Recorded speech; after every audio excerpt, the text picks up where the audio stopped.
listen to Sarah Orchard and the team. Well, that's it from me as we head towards the excitement of the Grand Prix in Saudi Arabia. Just less than 15 minutes away for the lights going green. So without further ado, let's go to our team there. Jack Nicholls, Sam Bird, and first as ever, Jenny Gow. Over to you, Jenny. Thanks so much, Sonia. Yes, it's time for the second race of the 2022 season under the lights in Saudi Arabia. Ferrari lead the championship with Charles Leclerc's brilliant performance last time out in Bahrain, but after their double DNF and no points on the board, there's definitely work to do for Red Bull. Leclerc gets his car to the inside. Is he back in the first place? Verstappen tries to hang it around the outside, but Leclerc does it again. He still holds on ahead of Verstappen. This feels like a battle for the ages already. Wow, what amazing racing from both of these world-class drivers. Okay, this is like 2 times that I take it easy on the outlap and I could have easily been on front. I'm never ever doing it again. Verstappen's Red Bull is slowing down, and he, having taken the lead on a couple of occasions, is going to be out of the Bahrain Grand Prix. Here we are at the end of race 1. Max Verstappen leads Bahrain with no points. I'm losing power. He spent most of this Grand Prix in 5th place, Hamilton, but he can now see a podium finish. Oh, Perez spins. Perez has spun all by himself at the first corner. This race has turned into a disaster for Red Bull. They're not going to score any points. Ferrari isn't just a car manufacturer in Italy, it's a religion. Leclerc through the final corner, weaves from left to right. The checkered flag falls. It's a win for Charles Leclerc. It's a 1-2 for Ferrari, and the Scuderia are back in force. And P1. Let's go! Let's go! Come on! That's exactly how we should start a season. Which Red Bull is in at the front of the grid? It's Perez. Sergio Perez takes pole position in the Red Bull. 200ths clear of Leclerc. 2/10ths clear of Sainz. 2/10ths clear of his teammate Max Verstappen. An unbelievable lap from Checo. Pole position. Yes! Yes! Well, Perez put in the performance of his life last night under the lights of the Jeddah Corniche Street Circuit. Red, blue and yellow Red Bull flashing across the line to take, I think what everyone would say was a surprise pole position. His first after exactly 11 years in Formula One. He'll start the 50-lap Saudi GP alongside championship leader Charles Leclerc, whose Scarlet Ferrari will look to prance away from the line and lead the Maranello team to another 1-2 with his teammate Carlos Sainz right behind him and Max Verstappen behind them as well. That's your top 4. And of course, Verstappen with the number 1 emblazoned on his car will have something to say about it all. He'll be looking to score his first point of the season. But Jack Nicholls, we know this track is aggressive. We know it's full of incident. It's a fast circuit. There's no margin for error. The walls are right there, as Mick Schumacher and Nicholas Latifi both found out in qualifying yesterday. We had 2 red flags here at the end of last season. It's not going to be a straightforward Grand Prix, not only because of the order at the front and the way we're going to see drivers trying to fight through the field, but also because of the nature of the track. One error and there'll be a yellow flag or a virtual safety car or a full safety car, and someone will be out of the Grand Prix. Already one person's out of the Grand Prix because on his way round to the grid, Yuki Tsunoda in the AlphaTauri, his car went kaput, so there will only be 18 challengers today. And one of those right at the back will be Lewis Hamilton. Sam Bird, former F1 Mercedes reserve and test driver. This is hard times for Hamilton and for Mercedes. It is hard times for Lewis and very difficult times for Mercedes. They're not used to being off the pace. They're used to winning every weekend relentlessly. So this is uncharted territory for both Mercedes and for Lewis. However, if anybody can do it, if anybody can drag a car up there against the odds, don't bet against Lewis Hamilton. Well, let's hear what he had to say earlier on today, speaking to Rosanna Tennant. Lewis, yesterday you seemed a little out of sorts. What were you dealing with in the cockpit? What you mean, out sorts after or before? It's not the Lewis that we've come to sort of expect, I guess. Oh yeah, I mean, I felt like the same me. Just I made some changes with the car, and it really didn't like the changes that I made. And I was really just struggling with the rear end. Once you lose confidence in the rear, then you can't attack these high-speed corners because you could end up in the wall. And a couple of times I was nearly in the wall. So, but anyways, it is what it is. What I'm really happy to see is Mick is here. He's healthy and with us here today. So. Absolutely. And then just turning your attention to the race, in terms of what you worked on overnight, are you feeling more comfortable, more confident? Not really. I mean, I'm 15th, but the car is always different when you have fuel in the car. So I'm hoping. I've got a lot of great drivers ahead of me. I need to try and pick them off as many as I can. And it's quite windy today. It's a bit warmer. So positive. Jack, we've seen some amazing recovery drives from Lewis Hamilton. If I think back to, say, Brazil last year, he made up place after place. But could he even try and do that here? Brazil, he was at the back because of penalties and whatnot, whereas here he's at the back because that's where he qualified on pure pace. So that's the big difference. I don't see him making that much progress. He's not going to get on the podium like he did in Bahrain a week ago. If he can get into the points, that would be a pretty good result for him, to be perfectly honest. Painful. Let's just hop over to Dave Woods at the Rugby League. Well, we've got a fantastic situation here. Barrow 16, Huddersfield 22 at the moment. The underdogs keep biting back. Jared Stack has just slid over for a wonderful try to set the atmosphere on edge again here. And Super League side Huddersfield are being given a torrid battle. We've still got 60 minutes to play. It's Barrow 16, Huddersfield 22. Oh, we love a battle for the underdog, don't we? Good stuff, thank you very much. It's just coming up 5 to 6, so let's get the latest news with Stuart Clarkson. Listen on BBC Sounds. This is BBC Radio 5 Live. The authorities in Kyiv have warned that Russia is trying to split Ukraine in two after failing to take the whole of the country. The head of the Ukrainian military intelligence said the aim was to create a region controlled by Moscow. The leader of separatist rebels in Luhansk, near the Russian border, said there'd soon be a referendum there on making the region part of Russia. The French President Emmanuel Macron's warned against an escalating war of words with Moscow after President Biden called Vladimir Putin a butcher and said he could not be allowed to remain in power. Here's the US Secretary of State, Antony Blinken. President, the White House made the point last night that, quite simply, President Putin cannot be empowered to wage war or engage in aggression against Ukraine or anyone else. We do not have a strategy of regime change in Russia or anywhere else for that matter. As in any case, it's up to the people of the country in question. It's up to the Russian people. Colombian officials investigating the death of Foo Fighters drummer Taylor Hawkins say he had several drugs, including opioids, in his system. A 50-year-old's body was found in a hotel room on Friday night. Detectives investigating the murder of a woman in East London have arrested a 40-year-old man. Officers say the alarm was raised about Yasmin Begum when she didn't arrive to pick up her children from school on Friday. The BBC's TV news programmes have been taken off air in Afghanistan after the Taliban banned international broadcasters. The corporations urged the group to reverse this decision immediately. And China's announced its biggest citywide lockdown since the COVID outbreak began more than 2 years ago. The entire population of Shanghai will be restricted to their homes over the next 9 days. BBC Sounds. I'll get this business done and then no more. If you're a Peaky Blinders superfan itching to relive the showdowns of Series 6... What are you doing? Trying to show you I've changed. Or a Killing Eve fanatic craving theories on the fate of our deadly duo. We analyse every episode and obsess over every single detail. Painstakingly.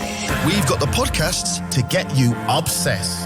Obsessed with Peaky Blinders. And obsessed with Killing Eve. Listen on BBC Sounds.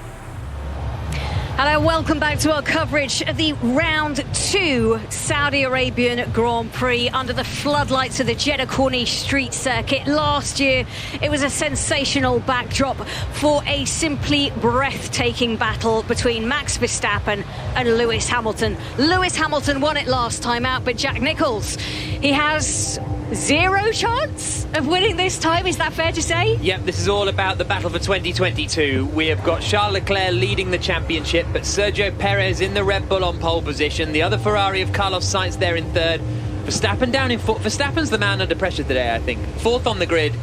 no points after retiring in Bahrain. He's the driver who needs to do something today. Sam Bird, last time out in Bahrain, we saw a really educated and tactical fight from Charles Leclerc to try and keep Verstappen behind him. He's a canny young driver, and he'll want to go out there starting from P2 and get another win. What he was doing in Bahrain was so intelligent, Jenny. You know, allowing Max to effectively overtake him before the DRS zone so that he could then re-attack at the next DRS activation zone going into turn 4. Will we see something similar here? We'll find out in 50 laps time. Yeah, just a couple of minutes until the race gets underway. Just a reminder, no Mick Schumacher taking part. He was involved in a big crash last time out. And no Yuki Tsunoda taking part either, because unfortunately for him, his car went kaput on the way to the grid. Strategy-wise, 1 stop, 2 stop. It's a very short pit lane, and people are going to have to get it spot on if they're going to be in with a chance of winning this race.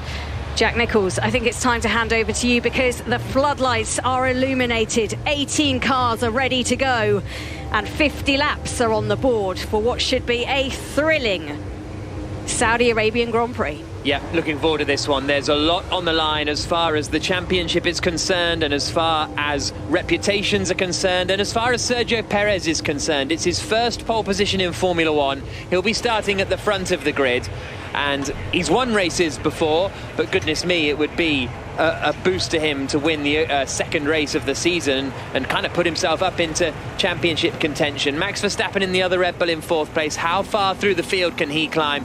Can Charles Leclerc get ahead of Sergio Perez? All of the drivers are going to be starting on the medium compound of tyre, but Kevin Magnussen in 10th, Lewis Hamilton in 15th, and Nico Hülkenberg in 17th position. Everybody else will start on the mediums. I imagine they will be trying to do a one-stop strategy. They may end up having to do 2, depending on what unfolds over the next 50 laps. It is 6 o'clock here on BBC Radio 5 Live. This, the Saudi Arabian Grand Prix.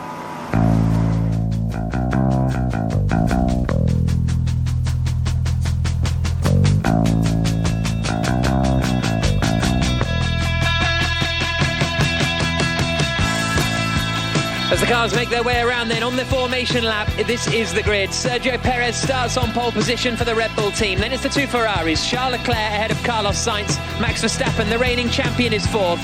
Esteban Ocon, 5th in the Alpine. George Russell, 6th in the Mercedes. Fernando Alonso is 7th. Valtteri Bottas, 8th. Pierre Gasly, 9th. And Kevin Magnussen completes the top 10. Norris is 11th. Zhou is 12th. Stroll, Ricciardo and Lewis Hamilton, the top 15. Albon, Hülkenberg, Latifi, the 18 drivers set to start this Grand Prix.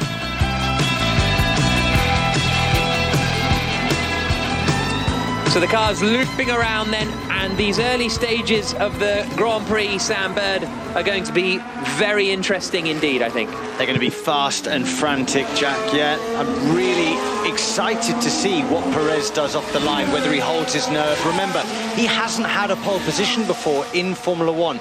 That's really nerve-wracking. When I've been on pole position before, first time in a new series, it's quite daunting starting there, and you try and overthink things, you try too hard. I hope that he's settled, I hope that he's not full of nerves, and I hope he can get into turn 1 in first place, because that will make the race really, really interesting. So we have 50 laps coming up around the Jeddah Corniche street circuit along the coast in Saudi Arabia. It's been a dramatic weekend already with a missile strike near the circuit on Friday. All Friday night, the drivers were in discussions about whether the race should go ahead or not. It is going ahead. The cars are all on circuit. 2 cars not taking the start. That is Mick Schumacher after a crash in qualifying yesterday, and Yuki Tsunoda after his car broke down on the way to the grid today. Alongside me, Jack Nicholls, we have our F1 reporter Jenny Gow and the former Mercedes F1 reserve driver, current Formula E racer for Jaguar, Sam Bird. The pace that Perez was doing on the lap to the grid, Jack, was he was pushing extremely hard. These medium compound tyres take a little bit longer to generate heat and get into the groove of the track than the softs. So he's pushed really hard sector 1, sector 2, and then he's backed everybody up to try and make sure that he retains some of that heat for the race start. The car's now about to line up on the grid, Jenny. Yeah, really fascinating. Mercedes have decided to put Lewis Hamilton on that hard tyre. So his mind will be, right, go as long as I can, stay out for as long as I can, gain some track position, and then do a last-minute pit stop. Hopefully, he'll think, under a safety car, which means you're in the pits for only 10 seconds compared to 20 under normal racing scenario. Well, the cars lining up now. The last car on the grid will be Nicholas Latifi in the Williams. This is the second round of the 2022 Formula One World Championship. Mercedes have not come to the start of this season with a strong car. They have George Russell in 6th and Lewis Hamilton down in 15th. It was Ferrari versus Red Bull in Bahrain a week ago. Charles Leclerc came out on top. He leads the championship, but it's the Red Bull of Sergio Perez that is on pole position for this race in Saudi Arabia. Here come the lights. Perez on pole, Leclerc second, Verstappen is back in 4th. The race gets underway. It's a pretty decent start from Perez. He comes off and covers Leclerc, but here comes Verstappen to the inside, down into turn 1, goes wheel to wheel with Carlos Sainz in the other Ferrari, goes all the way around the outside of Carlos Sainz. Brilliant move from Max Verstappen. He's still wheel to wheel, and he might just get up into 3rd place, and he has. Sainz drops from 3rd to 4th. Perez holds the lead. 2nd is still Charles Leclerc. Verstappen is now 3rd. 4th then is the Ferrari of Sainz, and then it is Esteban Ocon in the Alpine. There's side-by-side action further back as Pierre Gasly fights with Kevin Magnussen over 9th position. Lewis Hamilton hasn't made a huge amount of progress in the opening laps, but the order is Perez, Leclerc, Verstappen, Sainz, Ocon, Russell, Alonso, Bottas, Magnussen and Gasly, the top 10. In fact, Hamilton is under big pressure here from Alex Albon. Hamilton up into 14th place, Albon down into 15th, but he's under a little bit of pressure. Nice clean start for Sergio Perez, but Verstappen will be very happy, Sam Bird, to have broken in between the two Ferraris. That's just the start that Max Verstappen needed. Going back to Lewis Hamilton, up to 14th, only because Joe has had some kind of issue on the opening lap, Jack. Yes, Zhou Guanyu, the Chinese racer for Alfa Romeo, dropping back. Alfa Romeo have very difficult starts at the moment. They really struggled in Bahrain a week ago. They say it's about 50-50 whether they get a good start or not, and it looks as though Zhou has got a bad one. Down in 18th position, down towards the final corner to complete the first lap. Hamilton is defending hard from Alex Albon, fighting over 14th position, but up at front it is Sergio Perez who is leading the way, a second ahead of Charles Leclerc. A second back to Verstappen, only 6/10 to Carlos Sainz in 4th position, so he's pretty close to the back. And then we'll see what George Russell can do in 6th place, trying to get ahead of Esteban Ocon. A fight as Lando Norris gets ahead of Pierre Gasly, the McLaren driver, getting ahead of the AlphaTauri, and Norris is now up into 10th position, which is the point scoring position. So Gasly dropping back a little bit. In fact, he's got a little bit loose coming through that left-hander too of turns 6 and 7. He might be under pressure soon from Lance Stroll, who's got a pretty decent getaway too. But Perez is holding the lead out in front coming into 13. The banked hairpin left-hander that basically swings them around from heading north 180 degrees. They're now heading south with the sea on their right-hand side, and it is Perez leading the way, a second ahead of Leclerc. Verstappen 3rd, Sainz 4th. Only 3 seconds though, covering the top 4 at the moment. Just having a look back at the start, Jenny. Yeah, I was just going to say we're expecting the pit stops around lap 13 for those starting on the medium tyres. They'll hope to extend a little bit, but it's an early pit stop, I would expect, unless we have a safety car before that. Max Verstappen did well at the start to get around the outside of Carlos Sainz, I thought. He did. He placed his car very well, knowing that it would bottle up on the inside, carried some minimum speed around the outside, got on the throttle earlier than Carlos Sainz and out-dragged him into turn 3. Great stuff. Looking back at Joe's start, I could see that it looks like he's gone into anti-stall exiting turn 1, because he got through turn 1 and then had no drive into turn 2. So not good stuff for Joe. Sergio Perez comes across the line now to complete the second lap of the Grand Prix. His advantage over Charles Leclerc is, as they come through this time, 1.3 seconds. So Perez was 2/10 quicker than Leclerc on that last lap. Leclerc to Verstappen, the gap is 1.3 seconds. Sainz is still within a second of Verstappen in 3rd position. Hey, same pop again. Same problem again, said Joe on the radio after that start, Jenny. Yeah, he was saying to me last time out in Bahrain that the car went into anti-stall off the start line and he really struggled with it. Obviously a new driver into Formula One, but that's a beast of a start for him in the Alfa Romeo. Well, it was more after he hit the curb, wasn't it? It wasn't off the line. So he was in third gear, tried to get back on the throttle, and I think the speed was too low for the gear. The car went into anti-stall. He's then got to engage the clutch, shift down a couple of gears, and off he went again. But that is not the start that he would have wanted in his second ever Grand Prix. The sound you can hear is Lewis Hamilton, who's tucked up behind Daniel Ricciardo. They're fighting over 13th position. The race leader is Sergio Perez, second is Charles Leclerc, third is Max Verstappen, fourth is Carlos Sainz. Red Bull Ferrari on lap 3 of 50 in the Saudi Arabia Grand Prix here on BBC Radio 5 Live. Lewis Hamilton, having started 15th on the grid, has gained 1 place thanks to a slow start for Joe, and George Russell is attacking Ocon here, and he's played that very nicely, Russell, because he got the inside, and I think he might have been still behind at the DRS line. Here they come down the start-finish straight, yes indeed, so Russell timed that beautifully. He gets the DRS, and so he's able to hold on to 5th place. He sent it to the inside coming into the final corner at turn 27, and the move is made, so Russell is up into 5th position. Also on the attack is Daniel Ricciardo. Norris has just gone straight on at turn 1. He was fighting with Pierre Gasly. Hamilton was trying to attack Ricciardo, but then Ricciardo was actually closer to attacking Stroll rather than anything else in the fight over 12th position. Perez's lead over Leclerc, though, 1.5 seconds at the moment up at the front, so he's out of the DRS zone of Leclerc, which is good news for him. I think it's proving quite difficult to follow quite closely at the front. Perez has got the clean air. He's pushing a hole into the air. Charles Leclerc simply can't follow him. Just looking at pit stops, it's worth noting, if they come in, it should be around a 20-second pit stop. But one thing I noticed from last year, Max Verstappen in the Red Bull, who's currently in 3rd place, has never done a live pit stop at this race, because all of his pit stops last year were under safety car red flag environment. So this will be a challenge for him. It's quite a tight pit lane. He's an experienced driver. He'll know what to do, but I just thought it was of note. Yeah, the things fell into Verstappen's favour a little in the course of the Grand Prix last year. Hamilton is still chasing down Ricciardo and Stroll in front, and I think that's going to get pretty feisty in a few moments because Ricciardo has got the DRS on Stroll. They're fighting over 12th place ultimately. The Canadian Lance Stroll in that 12th position. Meanwhile, Pierre Gasly has just gone past Lando Norris, but Norris is going to try and fight back as they come down the start-finish straight. The two Alpines are fighting. Woof! Esteban Ocon, very defensive on his teammate Fernando Alonso in the Alpine. They almost looked like they were going to come together down at the first corner. Otmar Safnauer, the team principal, shakes his head on the pit wall. That was a little bit too close for comfort for him, I think. One driver who's doing well is Kevin Magnussen in 9th place in the Haas. Sort of star of the show a week ago in Bahrain. He's 2.7 seconds ahead of Pierre Gasly, despite being one of only 3 drivers on the hard compound of tyre. Lap 5 of 50, Jenny. Tell you what, Otmar Safnauer, who's now team principal at Alpine, will be having flashbacks to when he was the boss at Force India and the cars were pink. They're pink here once again because he's taken the sponsor with him to the other team. And it was Ocon and Perez, wasn't it, that were battling it out at Spa, especially, and the two clashed. So he knows what to do when it comes to drivers who are fighting amongst themselves, but he's never had to try and talk Alonso out of it, and I expect that's slightly different than talking Perez or Ocon out of it. Jenny, absolutely. Do you want to be doing that in race 2 to your teammate, especially when your teammate is called Fernando Alonso? Fernando will bank that. Remember that. Okay, that's how you want to play.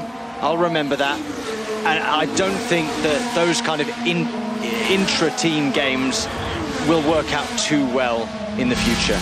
Perez looking very strong in the lead of this Grand Prix, 2.3 seconds ahead of Charles Leclerc on lap 6 of 50. He comes across the line now to start it, and then it is 1 second back to Verstappen in 3rd, then it's 2 seconds back to Sainz in 4th. So it's Verstappen who's going to be putting the moves on rather than anyone else. Here comes Alonso again to try and get past Esteban Ocon. The two Alpine cars fighting over 6th position. Ocon happy to just cover the inside line and keep Fernando Alonso at bay for the time being. Alonso tries to get the drive out of the corner. He's tucked right underneath the rear wing of Ocon. He's going to the outside coming into turn 5. Ocon then keeps the place. There's not really many overtaking opportunities around this fast sequence of corners. Now they've got 2.5 seconds back to Valtteri Bottas in 8th place, the Alpines. You feel as though they're compromising their race a little bit here by squabbling quite so much. Yeah, they're letting George Russell go up the road a little bit instead of working together. Maybe, I mean, if I was the bosses of Alpine, I'd be saying, look, let Fernando go. He's got more pace than you. You sit in this slipstream and let's get after the Mercedes. Lap 6 of 50. Perez leading the Grand Prix in the Red Bull. Leclerc second, Verstappen third, Sainz fourth. George Russell is fifth. Ocon, Alonso, Bottas, Magnussen and Gasly are the rest of the top 10. Then it's Norris, Stroll, Ricciardo, Hamilton and Zhou, the top 15. Albon, Hülkenberg and Latifi, the 18 drivers running. Tsunoda retired before the start of the Grand Prix with an engine problem, and Mick Schumacher crashed out of qualifying yesterday and was unable to take the start. Now here comes Fernando Alonso again on the back of his teammate Esteban Ocon. He's very close this time around. He sends it wide into 27 to get a better drive out, but I think this might be a more straightforward opportunity for Fernando Alonso. He's in the slipstream, he's got the DRS. Ocon will cover the inside, but Alonso should have the overspeed here to get the job done on the brakes. He moves over and gets it done, does he? They're still wheel to wheel. Ocon tries to go around the outside of Alonso, and Alonso holds the place. Ocon was about to get fed into the wall. There's no team orders at Alpine. And there was the attack afterwards, saying, look, you did that to me earlier, son. I'm coming through, and you're definitely not coming back through. Just been listening to Valtteri Bottas's radio. He's right behind these two warring Alpine cars, and he said, I've got more pace than them in the Alfa Romeo, and his engineer just went to him, well, hopefully they'll tangle and you can get by them then.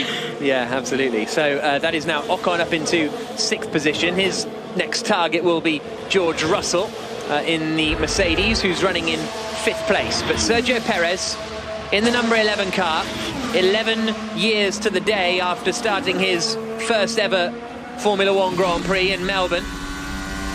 And we're on lap 7 of 50, and he is leading the way. His teammate Verstappen is third. The lights of Leclerc don't work on the back of this car. Confirm they do not work? Question. Yeah, they don't work. Understood, thank you. So the lights on the back of Leclerc's car, Hamilton is saying, is not working. Basically, they have these red, and that was Max Verstappen saying that. They have basically brake lights, fundamentally. They aren't for when you're braking, they're for when you're harvesting energy and regenerating energy through the electronical systems, but they kind of work in the way that brake lights do. Here comes Ocon again, trying to attack Alonso. Alonso weaving all over the place. Ocon to the outside into turn 1, goes too deep, and I'd have thought he'll have to give that place back now. We'll see what the team decide. Lap 8 of 50. We're saying the stewards don't get involved in those quarrels anymore. When there are two cars, it's up to the drivers, the teams, to decide whether they give that place back or not anymore. So what will the team decide? What will Otmar Zafnauer decide? Is their call. It's not going to be referred to the stewards. They will just make a call of whether, if it's illegal, if it's a penalty, they'll just apply a penalty. Yeah, exactly. It will be referred to the stewards, but it won't get intercepted before that point, basically. And that's allowing Bottas to join that fight too. Yes, how big an issue is Verstappen complaining about Leclerc's lights? As I say, they're not brake lights, but they're there to let you know that the car in front might be braking a little earlier down the straight or doing something a little bit different and not going flat out in the way you'd expect. I don't think it's necessarily an issue for Max Verstappen, as we're seeing Esteban Ocon letting Fernando Alonso back past again. I think that's the most sensible thing, but in the meantime, Bottas is now attacking. Yeah, that was a tricky place to try and do it. Bottas was right with them. Bottas has then gone a bit slow through turn 22, so the Alpines have sorted it out amongst themselves, but Bottas is well involved in this fight over 6th position now as they come up towards turn 27. Ocon's going to try and have a go again. They've also been joined by Kevin Magnussen now, so this is harming the Alpines race now, no doubt about that. They are harming their own races by fighting this hard. Here comes Bottas now. Well, we're going to have Alonso in 6th place, under attack from Ocon and from Bottas. Ocon's not close enough to make a move. Neither is Valtteri Bottas as they come into turns 1 and 2. Neither is Kevin Magnussen, who's a very aggressive driver at the back of this pack. Bottas having a look coming down into turn 5. Can't make the move there either. But this is good news for Fernando Alonso, because Ocon fighting the cars behind may allow Alonso to pull away a little bit. Lap 9 of 50. Ocon is moving around a lot, Jack. I mean, I think it's borderline too over defensive. I mean, the swipe that he just took then at Bottas going into turn 3 is very, very aggressive, borderline too far. Lap 9 of 50. Perez's lead is 2.4 seconds. Then it is 1.5 seconds back to Max Verstappen in third place, 3 seconds back to Carlos Sainz in fourth position, and then it's 9 seconds back to George Russell in fifth, who's having a very lonely Grand Prix. Hamilton is in 13th place now. Zhou Guanyu has regained a few places. He's back up into 14th position after dropping back at the start. Sorry, Jack, when we were speaking earlier about the harvesting lights on the back of Charles Leclerc's car, I don't think Max is reporting that as it's dangerous in his eyes. However, he's reporting that so the stewards hear it. Because is that a technical infringement? Is that something that Charles Leclerc will have to come in for? First pit stop of the day goes to Daniel Ricciardo. He's come in from the medium tyres, which he started on, and slipped onto the hard tyres. It's a little bit earlier, maybe 2 or 3 laps earlier, but maybe he saw a little bit of... I mean, he's trailing around at the back. We are going plan A, and our degradation is better than Red Bull. So plan A is the plan for Charles Leclerc, who's running in second position, 2.4 seconds back from Perez. The gap has been steady at around that kind of gap since about the third lap of the Grand Prix. So I think we're in this early stage where people are just managing the race, and it'll all come together later on in the Grand Prix. Lewis Hamilton has got ahead of Lance Stroll now and is up into 12th position. He's 1.7 seconds behind Max Verstappen, behind Lando Norris, who's running in 11th place. Verstappen is still in third position. So Ferrari doing plan A, and they're feeling that their degradation, i.e. how long the tyres are holding on, is better than the Red Bulls at the moment. Although Perez is looking pretty comfortable up in front. It must be tough when you're a team to try and work out. Here's Sainz's radio. Still on plan B, everything's looking good. So Sainz is still on plan B. It's unsurprising that with a Ferrari in second and a Ferrari in fourth, you might do something different with the strategies, because if Sainz does what the front three do, he'll finish in fourth place where he is now. Yeah, barring somebody having a mishap, he would be finishing in fourth, absolutely. They've got to try something, think outside the box to try and jump Max Verstappen. Right now, Sergio Perez is driving beautifully. I've seen it before. I've raced against him. When he gets in the lead, and when he's in this kind of groove, he can just disappear. Kevin Magnussen trying to pass Valtteri Bottas into turn one, bounces over the curves and doesn't quite manage to pull it off. It is full time in the Rugby League. Dave Woods. It is. It's Barrow 16, Huddersfield 30. So Huddersfield, the Super League side, survived this Challenge Cup tie and are into the quarterfinals. But what a scare they were given by the championship team. T. Ritson with 2 tries, one a 90-yard blinder, the other an acrobatic finish in the corner. And Barrow absolutely battered the Huddersfield line late in the game as well. But a late penalty for Huddersfield and a try right on the hooter from their winger, Lewis Senior, made this look a lot more comfortable than it was. They will play Hull in the quarterfinals. Barrow, their pride is high. Barrow 16, Huddersfield 30. Thank you very much, Dave, here at the Saudi Arabian Grand Prix. It is lap 11 out of 50. Sergio Perez is leading. Charles Leclerc is second. Max Verstappen is third, having got ahead of Carlos Sainz at the start. So Sainz is fourth. George Russell is fifth. Alonso is sixth. Esteban Ocon is down into 7th place. Lewis Hamilton is on the attack. He is right up behind Lando Norris. He qualified 16th quickest, started 15th after Mick Schumacher didn't take the start, and is now trying to pass Lando Norris for 11th place. They're coming up to the final corner at turn 27. Hamilton goes to the inside and doesn't quite judge it perfectly there, so he gets ahead of Norris, but I think it will be Norris with the DRS on the run down towards turn 1. So here comes the McLaren trying to come back on the attack. Hamilton ahead at the moment. Norris doesn't seem to fight it too hard. The 2 Alpines that have been fighting so hard all day are still going side by side. Alonso is still in 6th place. Ocon is in 7th place. Myself, Jack Nicholls, Jenny Gow, and the former Mercedes F1 test driver Sam Bird with you for commentary. Sam, these Alpines, they just love fighting. Oh, they're creating some great entertainment, aren't they, Jack? But part of me thinks that this could end in tears. I mean, they're fighting so hard. They've let George Russell go. Like, they're no longer in that fight for 5th place because they've been fighting so hard. And it's almost getting personal between the two now. The gloves really are off between these two. I'm surprised that somebody on the pit wall has said, guys, come on, enough is enough now. Because they're 8 seconds now behind George Russell. It would have only been, I'd have to predict they've lost 4 seconds or so in this fight. At least. So they are not in touching distance. Jenny Gow. Fair to say, Otmar Zafnauer on the pit wall has said, just let them race, let them get on with it, sort it out themselves. I mean, these two helped each other out last year. In fact, it was Alonso that helped Ocon to the win in Hungary by doing some excellent defending. But I think this is gloves off now.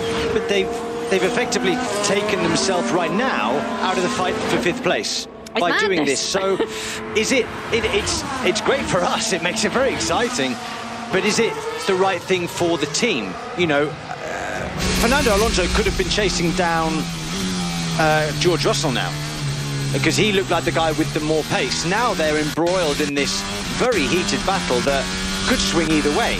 It could also swing as being an inter-team accident, to be honest.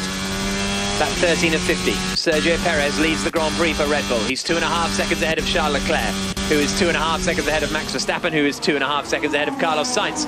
It's 11 seconds, then back to George Russell in 5th. Alonso 6th, Ocon 7th. Bottas 8th, Magnussen 9th, Gasly 10th. Hamilton now been to 11th place. The rest of the runners, Norris, Zhou, Hülkenberg, Stroll, the top 15. And then Albon, Latifi and Ricciardo, the 18 drivers. 5-second time penalty for Zhou Guanyu for leaving the track and gaining an advantage. I don't think that we've seen that, so I don't know what Zhou did, but he's been given a penalty. Jenny? Oh, here's Ocon's radio. Okay, mate, hold position, please, hold position. There we go. Boo, hiss, boo. Alpine have decided, let's stop messing around, and there we go. What a shame, what a shame. The pit window is now definitely open. As we've already heard, Daniel Ricciardo from McLaren has stopped. We're expecting everybody who started on the medium tyre to need to pit within the next 6 laps. So let's see if anyone can pull out their stint extend. And if we know anybody who can do that, it's the man leading this race. Sergio Perez is an absolute master on his tyres. He manages to look after them beautifully. And Ocon is now under pressure from Valtteri Bottas, so Ocon told to hold position. Now he's lost a position, drops behind the Alfa Romeo, and Bottas is up into 7th position now. Hamilton gets ahead of Pierre Gasly as well as they come down into turn 1. The Mercedes driver up into 10th place, 2.3 seconds off the back of the squabble ahead. Lap 14 of 50. And into the pits comes Lance Stroll, but Hamilton up into 10th place now. Perez, Leclerc, Verstappen and Sainz, the top 4. And we'll see what they decide to do in pit stops, because if they are going onto the hard tyre, you can't do, well, necessarily the undercut in the way you could last year on some of the softer tyres, or if you were going onto a softer tyre, i.e. pit first, set a quicker lap time on a new tyre and come out in front, because the hard tyres can be quite difficult to get temperature into. Yeah, they take 1 to 2 laps, full laps, to get any kind of purchase on the front tyre jack. So, Sergio Perez leading, 2 seconds ahead of Leclerc, 2 seconds ahead of Verstappen, who's now 3 seconds ahead of Carlos Sainz, who we think is going to be on a slightly different strategy to those around him. Comes across the line now, the gap comes up to 3.1 seconds. Here's Leclerc's radio. Consider box to overtake. Understood. So Leclerc saying consider box to overtake, i.e. consider coming into the pits, new tyres, we can go quicker and we can get ahead. And as if Ferrari weren't thinking of that already. But what tyre would that mean they're going to go on to? Because if he's going on the hard, unless they're a slightly scrubbed set, I can only imagine that his outlap would be quite slow. So I'm not sure whether the undercut works with a hard tyre. Only one way to find out. Yeah, only one way to find out. Pit, please, Charles. Yeah. Pit and give us the answer. The other thing, going back to the Alpine fight, we just saw Valtteri Bottas breeze past. It was so unnecessary. They didn't need to be in that position. Yeah, that was badly managed. Yep. Come on, let's focus. What? That was what?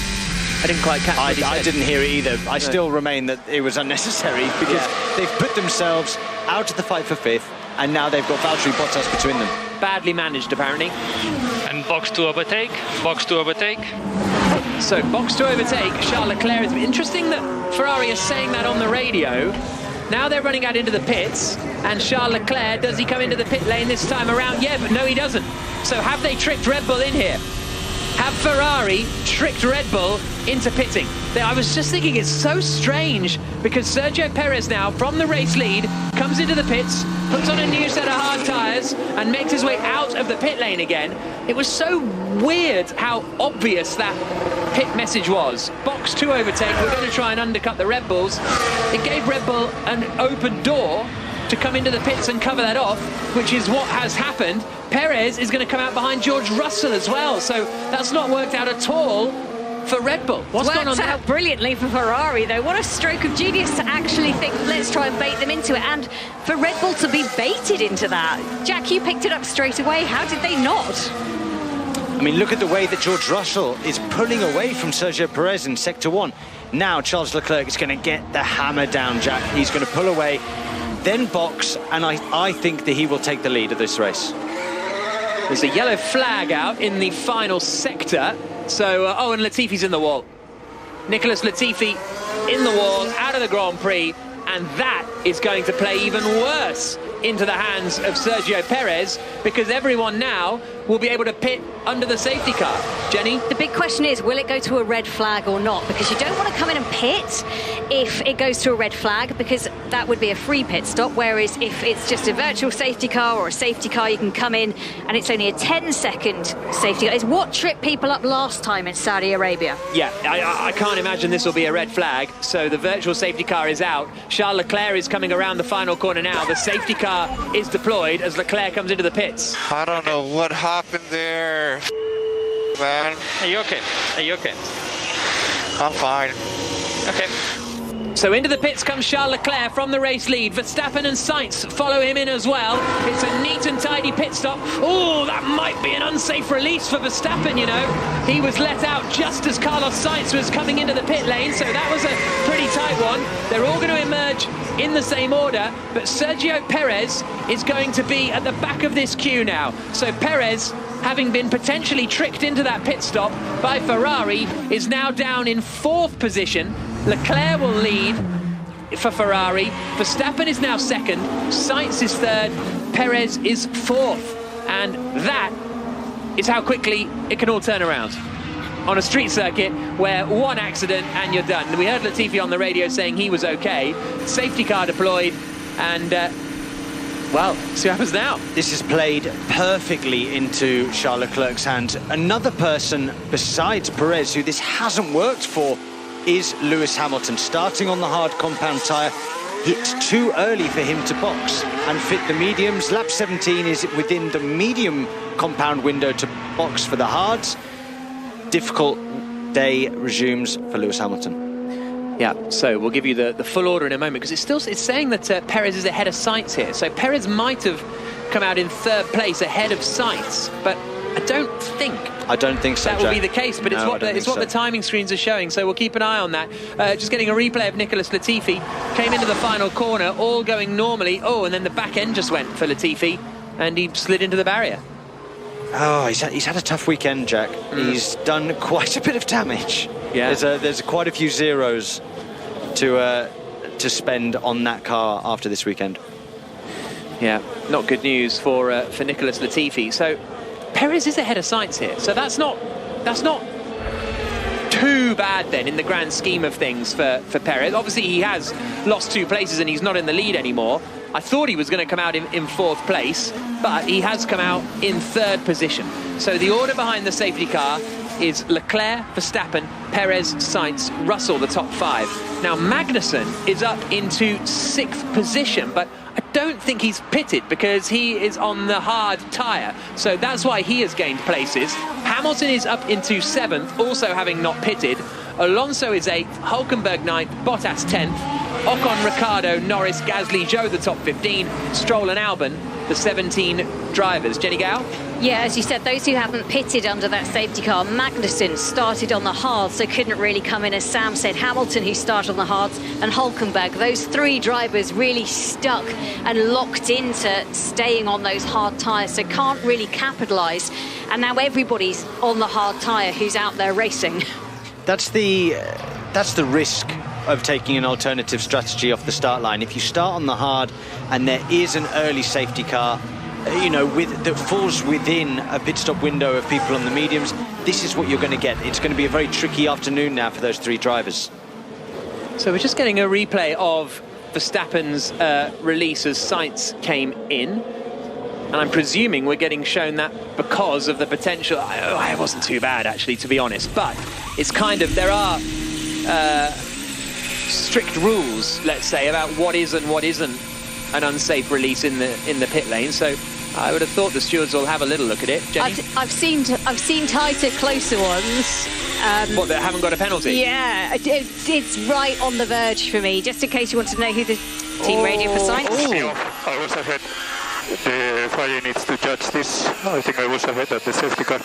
Okay, we are checking. Okay, and so I think in the middle of the safety car to push someone off is dangerous, and you shouldn't do that. So that is going to be interesting because basically they came out right together. It did maybe look as though Perez was ahead at the sort of exit safety. As though Sainz was ahead at the exit safety car line, but the way the track curves around, Perez came out in front, so that's an interesting one too. Stewards will be getting busy. We haven't heard any of those incidents reported yet, as we are on lap 18 of 50 behind the safety car. Hopefully Latifi's car will be removed soon and we can go racing again, but it's always tight when you come out from a safety car side by side with the driver, I guess. Where do they judge whose nose was in front? Because at certain areas of that corner, different drivers were ahead of each other. So at the beginning of the corner, Carlos Sainz was ahead.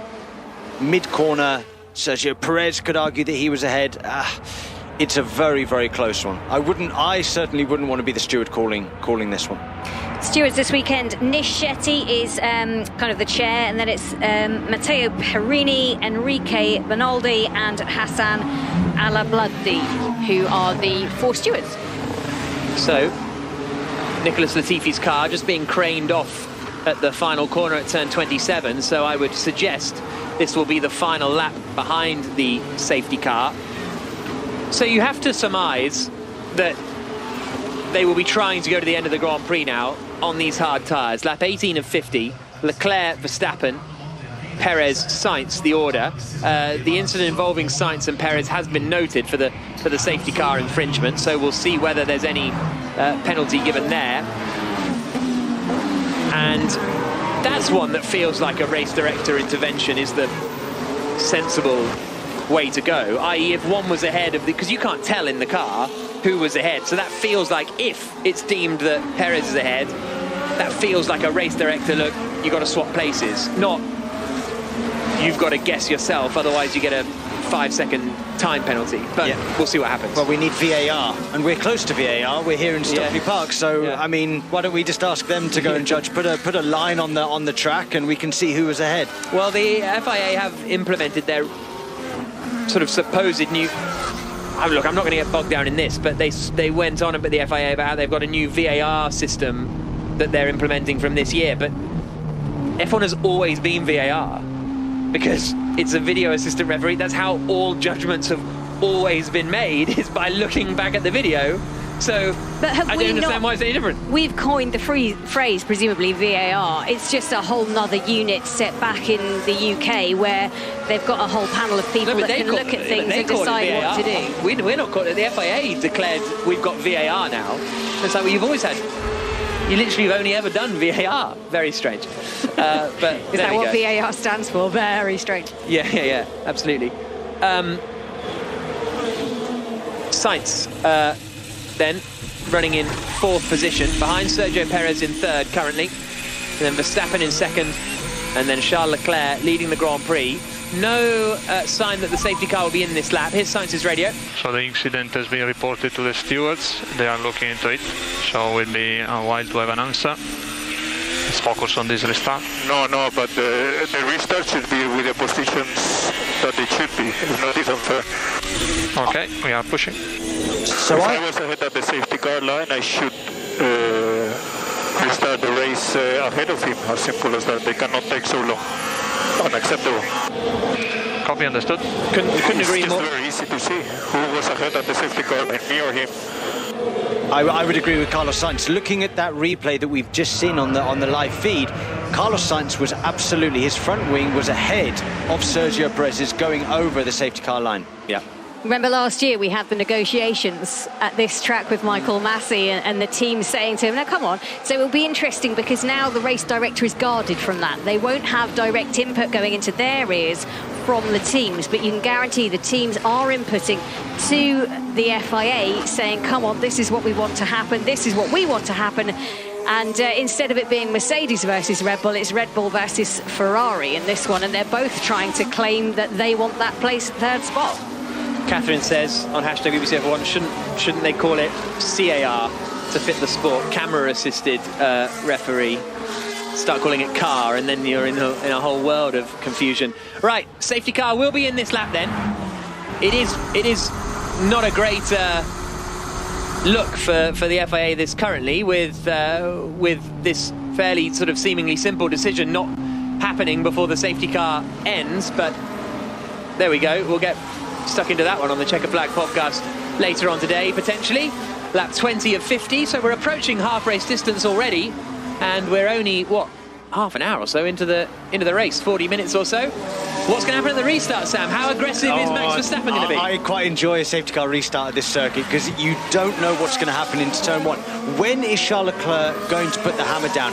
Does he do it out of the final corner, or does he wait until as late as he can before the start-finish line? You tell me. What are you doing if you're Charles Leclerc? If I was Charles Leclerc, knowing the toe effect down that start-finish straight, I'd be waiting as late as possible, weaving slowly to try and put Max Verstappen off a little bit and try and catch him out on the run down into turn one. If you go early, out to 27, there's too much of a slipstream effect. And I tell you, Max Verstappen is having a go at Charles Leclerc. And Verstappen was very aggressive on the safety car restart in Bahrain, basically up alongside Leclerc, and he's doing exactly the same here, weaving from left to right, side by side with the Ferrari driver. And if he can keep him pinned there, sort of on the inside going into the final corner, it might work out for Verstappen. But when is Leclerc going to floor it? Because if he's planning on still waiting till all the way down the start-finish straight, when we've seen race restarts in Formula 2, there have been a few accidents at the back, not dissimilar to the crash that we saw in Mugello a few races ago. Leclerc sweeps in. I think he's gone for it. He's gone for it, Charles Leclerc, which feels like a little bit of a bold move. He's got a reasonable advantage over Verstappen, but Verstappen is closing in. Racing gets back underway, down towards turn one. Verstappen's got the slipstream on Leclerc, but he is too far back. Coming into the first corner, they get on the brakes, into the left, into the right. On the attack goes Magnussen, trying to get around the outside of George Russell, but he can't quite pull it off. Leclerc holds the lead. It is Verstappen second. Sainz is going for third, and he takes third place. Sergio Perez, I think, has been told, you've got to give that place back to Carlos Sainz, and Sainz is up into third position. Perez is now under pressure from George Russell, so he did get a sensible decision in the end, and one seemingly that didn't get to the steward, so that is smart stuff. Lap 21 of 50. I take it all back. Good job, FIA. And Leclerc is leading. Verstappen second. Leclerc handled that restart fairly well. Leclerc handled the restart very well, but I thought Max Verstappen didn't do the best restart. He was a little bit clumsy at the apex. You saw that his hands, he had a little bit of an oversteer, and it gave Charles Leclerc just enough of a gap to get to turn one comfortably. Lap 21 of 50. Leclerc leading the Grand Prix in the Ferrari. Verstappen is second. Sainz is third now. Perez is fourth. George Russell is fifth. Magnussen is sixth. Hamilton, Alonso, Hülkenberg and Bottas the rest of the top 10. But Magnussen, Hamilton and Hülkenberg all are yet to make a pit stop. The sound you can hear is Lewis Hamilton. And he is tucked right up behind Kevin Magnussen now as they come down towards the final corner at 27. Has a little nose to the inside, but not close enough to do anything about it. Leclerc across the line is 1 second ahead of Verstappen. Sergio Perez started this Grand Prix on pole position, was the first driver to come into the pits, and he came into the pits a lap before the safety car was deployed. So that eradicated his advantage. He dropped down into fourth place, and Charles Leclerc inherited the lead from second position. Sam Bird, the former Mercedes F1 test driver and now Jaguar Formula E driver, is alongside me, Jack Nicholls, in commentary, along with Jenny Gow. Yeah, worth saying that all of the drivers now on a hard tyre. Perez radio. We need to give up the position to Sainz after the restart. We do the restart first. And that was confirmation of the message that Perez got, all neat and tidy. Do carry on, Jenny. Thank you. Everyone on the hard tyre now, and those who have done a pit stop and are on these hards, they'll be looking at the 3 teams and the 3 drivers who were on the hards from the start of this, because nobody on Friday got a long run on those hard tyres, so they don't have the data to show them it will definitely work as a good tyre to the end of this race. Now, we expect it will do, but no one has that information. So those starting on the hard tyres, it was Hamilton, it was Hulkenberg, it was one other, Magnussen, I'm going to say, yep. And they've gone 22 laps with a full fuel load on these hard tyres. So we expect them to get to the end, but let's see how they go. Lap 22 of 50 now. Verstappen setting the fastest lap of the Grand Prix on this particular tour as they come across the line, although Leclerc is now setting it, so they're very evenly matched across the line, and Leclerc is ahead by, or quicker, by 1/10 of a second. Verstappen is not quite within DRS range. DRS is not enabled again yet, but it will be imminently. But Leclerc sets the fastest lap of the Grand Prix, 1.1 seconds ahead of Verstappen in second, 2.5 seconds back to Sainz in third. Perez is in 4th position. Now, what it presumably has done, this safety car, is if someone was fancying a 2-stopper, i.e. maybe a Sainz to come in, because he was running in 4th place, to come in and do something different, go onto a soft tyre, something like that. Presumably that is scuppered now, because you don't want to be stopping again unless everyone is stopping again. The front 5 are locked into their strategies now, including George Russell, who I've got to say is doing a really, really great job. He's not in the fight for the podium, but he's kind of alone in that 5th place. The 3 that are very interesting for me are Hulkenberg, Magnussen and Hamilton. Now, when do they pit? That's the question. And it's a tough one for them because, as you said, the safety car kind of boxed them into a situation where they couldn't pit when everybody else did. So now they have to go long and come out on a racier medium tyre and see what they can do.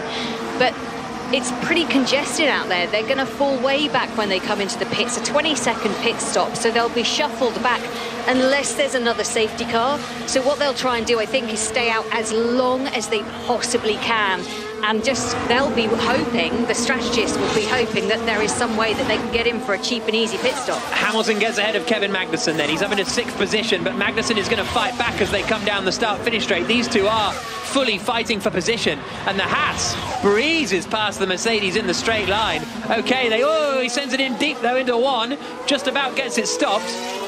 The Mercedes, the Haas did have the DRS, but nevertheless, that was a big overspeed from the Haas car.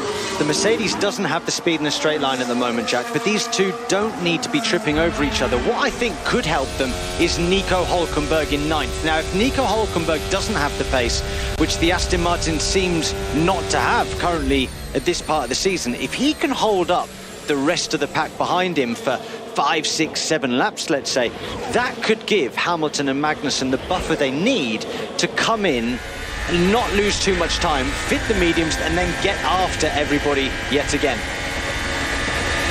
Valtteri Bottas has made a place around the outside of Nico Hulkenberg. Just as I say that, then I'm proved wrong. Great, thank you. Thanks, Nico.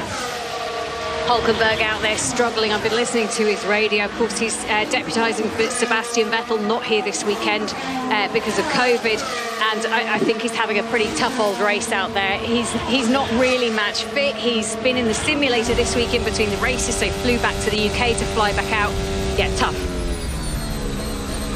Hamilton this time almost overtook Magnussen coming into turn 27 as he did previously, but bailed out of it in order to get the DRS down the start-finish straight this time. We'll see whether he's able to get through. He's got the slipstream and the drag reduction system, the little flap in the rear wing, but he's a bit too far back. Still sends it, nice and brave, late on the brakes, gets the place. We'll see whether he keeps ahead at the end of this next lap. We're on lap 25 of 50, so approaching half-race distance. Verstappen did the fastest lap of the Grand Prix last time around, but the gap is still hovering at around 1.3 seconds between Charles Leclerc in the Ferrari, the race leader, and Max Verstappen in second place. The two that duelled it out in Bahrain a week ago for the win are fighting it once more.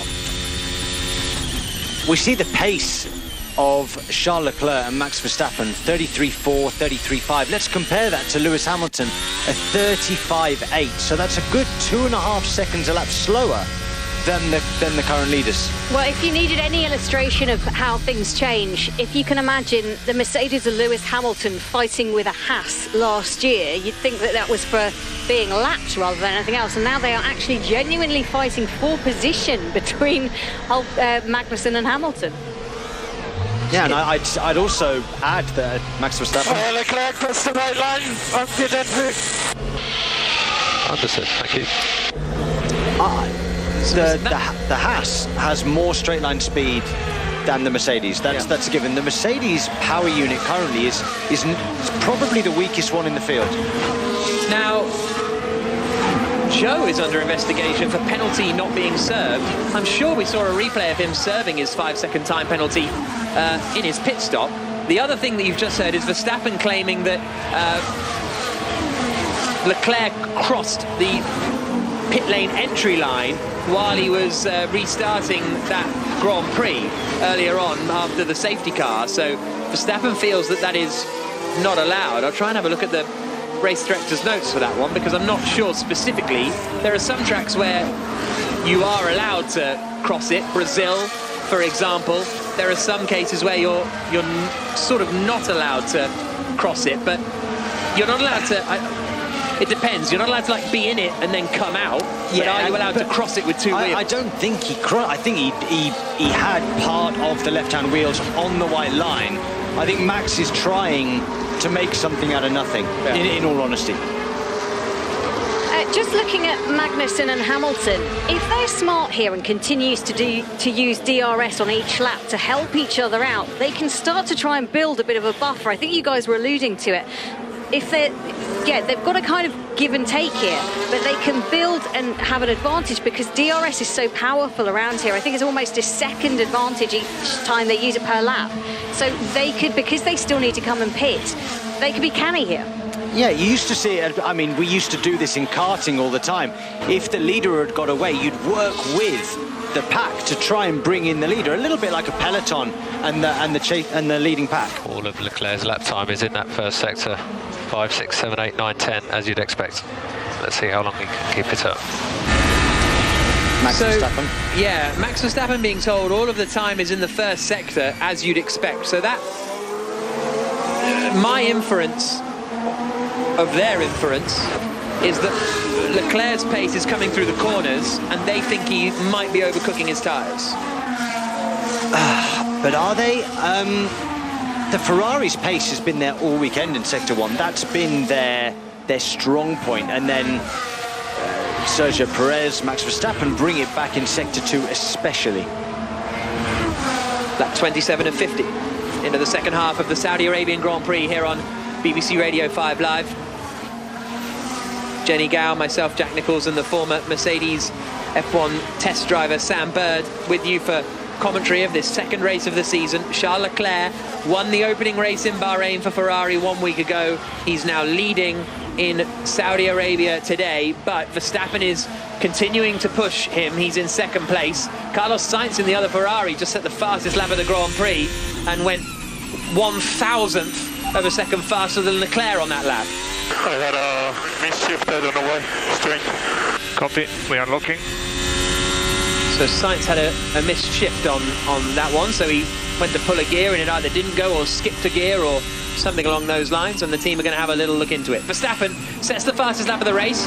Gap comes down to 1.1 seconds. He's desperate to try and get into that DRS range. When he's within a second of the car in front, he can ping open the flap in the rear wing and have a bit more straight line speed. Further back in the field, Lando Norris is trying to overtake Nico Hülkenberg for 12th position. Hülkenberg covers the inside, Norris goes to the outside, he's later on the brakes, and that is 12th place now for the McLaren driver. Jenny Gow. Guan Yu Zhou's just come into the pit lane. He's now had a drive-through penalty for not serving his 5-second penalty properly when he came in to do his pit stop. And I've just looked through the event notes, version 2. You'll be pleased to know item 16.5. For safety reasons, drivers must keep to the right of the solid white line after the pit entry when they are entering the pits.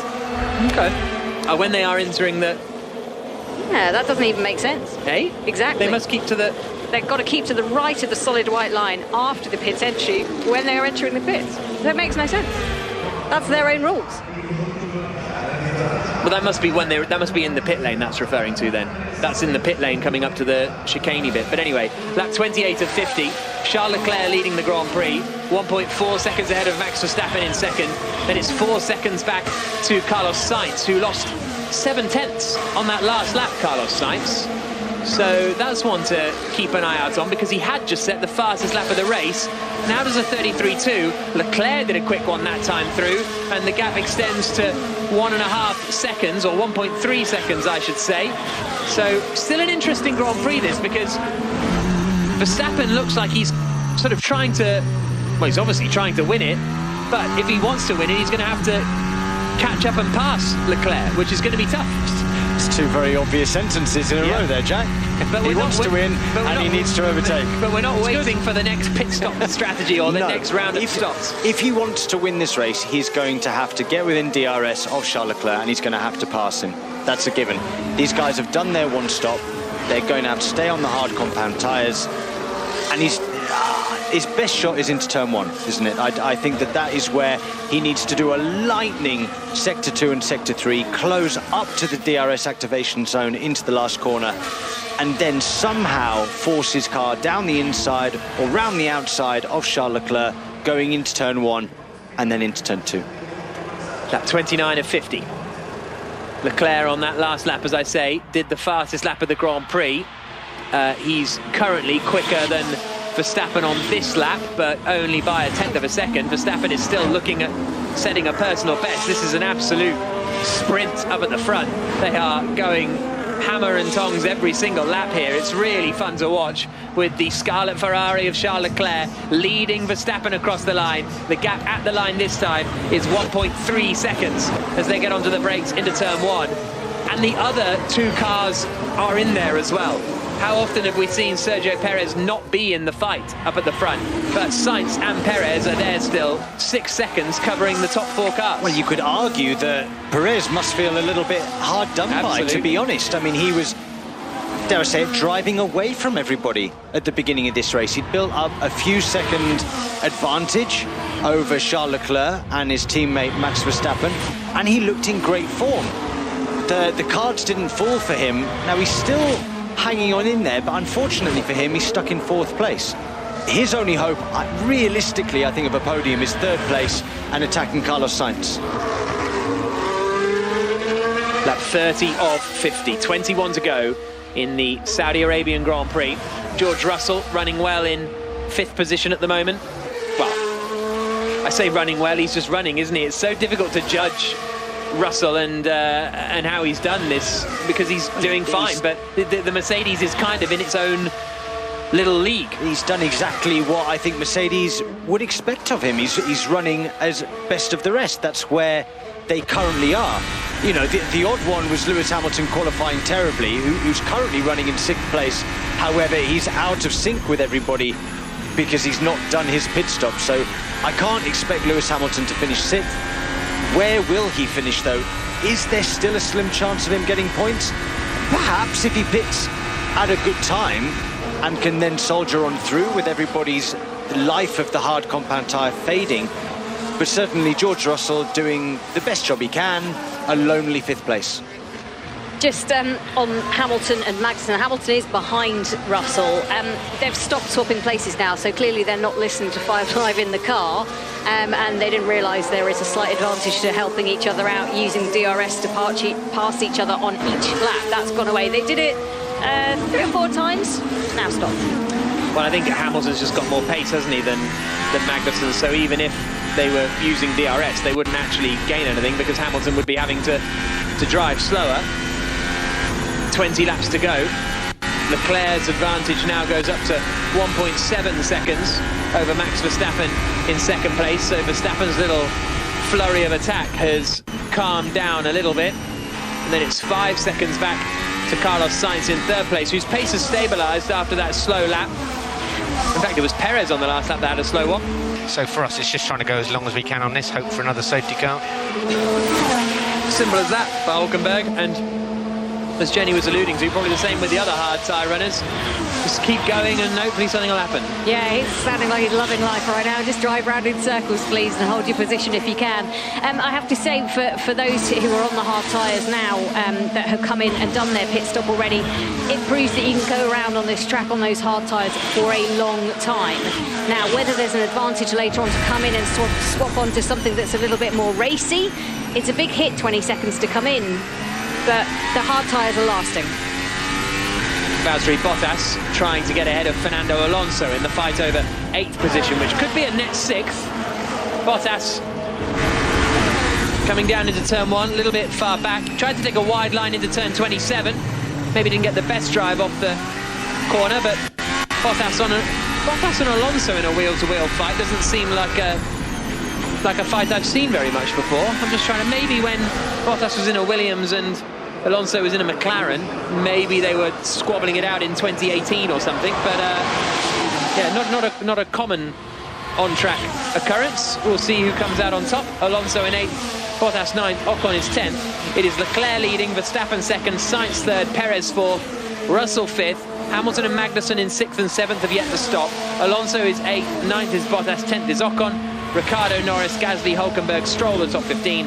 Albon and Zhou, the 17 racers still out there, as Leclerc looks set to set another fastest lap of the Grand Prix. Here's Verstappen's radio in 2nd place. Let's just keep it sensible in the high speed for now. We can put pressure on later in the race. Let Leclerc use up his tyres for the moment. So that's Verstappen being told, just take it steady in the fast stuff. Keep your tyres fresh for an attack at the end. So if it finishes as it is, Jack, is this an acceptable amount of points for Red Bull? Yes, they're getting points on the board and it's quite good, but Charles Leclerc, after this weekend, if it stays like this, will be, is it 32 points, 32 or 33 points ahead of Max Verstappen? That's already a lot of points to claw back. I know we're very early in the season and things are going to happen. Charles Leclerc is going to have a bad day at some point and Max Verstappen is going to win races this year. But that's already a very big gap, so early in the season. Yeah, it certainly is. A point for fastest lap as well. And obviously, yeah, thank you, Kaylee. Obviously, Bottas wasn't in a Williams in 2018. I guess I'm thinking 16, maybe 16. Yeah, 16. He would have been there in 16, wouldn't he? Where was Alonso in 16? In the McLaren? Yeah, he wouldn't have been racing him then. No, because the McLaren were at the back. He was in GP2, wasn't he? Oh no, it's just his engine. Yeah, exactly. So maybe they've never really duelled it out on circuit. Anyway. 14 he would have done, because the Williams was quite competitive. Yeah. The Williams was quite competitive and Fernando was in the Ferrari. He hadn't had his year off at that point, had he? No, exactly. Good point. If you're going to match those two up, you wouldn't think it would be that much of a battle, really, because you should think that Alonso would get Bottas relatively easily, no? The racecraft of both. In qualifying, maybe, but in racecraft, you'd say that it would be Bottas would capitulate to Alonso relatively easily, surely. Becoming a bit of a moot point now, because Bottas is dropping back from Fernando Alonso to the tune of 2.7 seconds now. So on that last lap,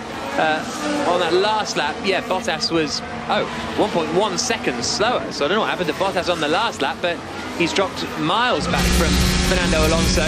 Alonso instead is attacking Kevin Magnussen for 7th position. Now Alonso will know that it is 4th position because Magnussen is ahead of him on circuit, but Magnussen hasn't made a pit stop yet, so it's worth trying to get in front of him, but it's not worth risking everything. Yeah, he won't want to lose time behind Kevin Magnussen, but he's not going to do anything silly to try and force the issue, knowing that the guy in front is still to stop.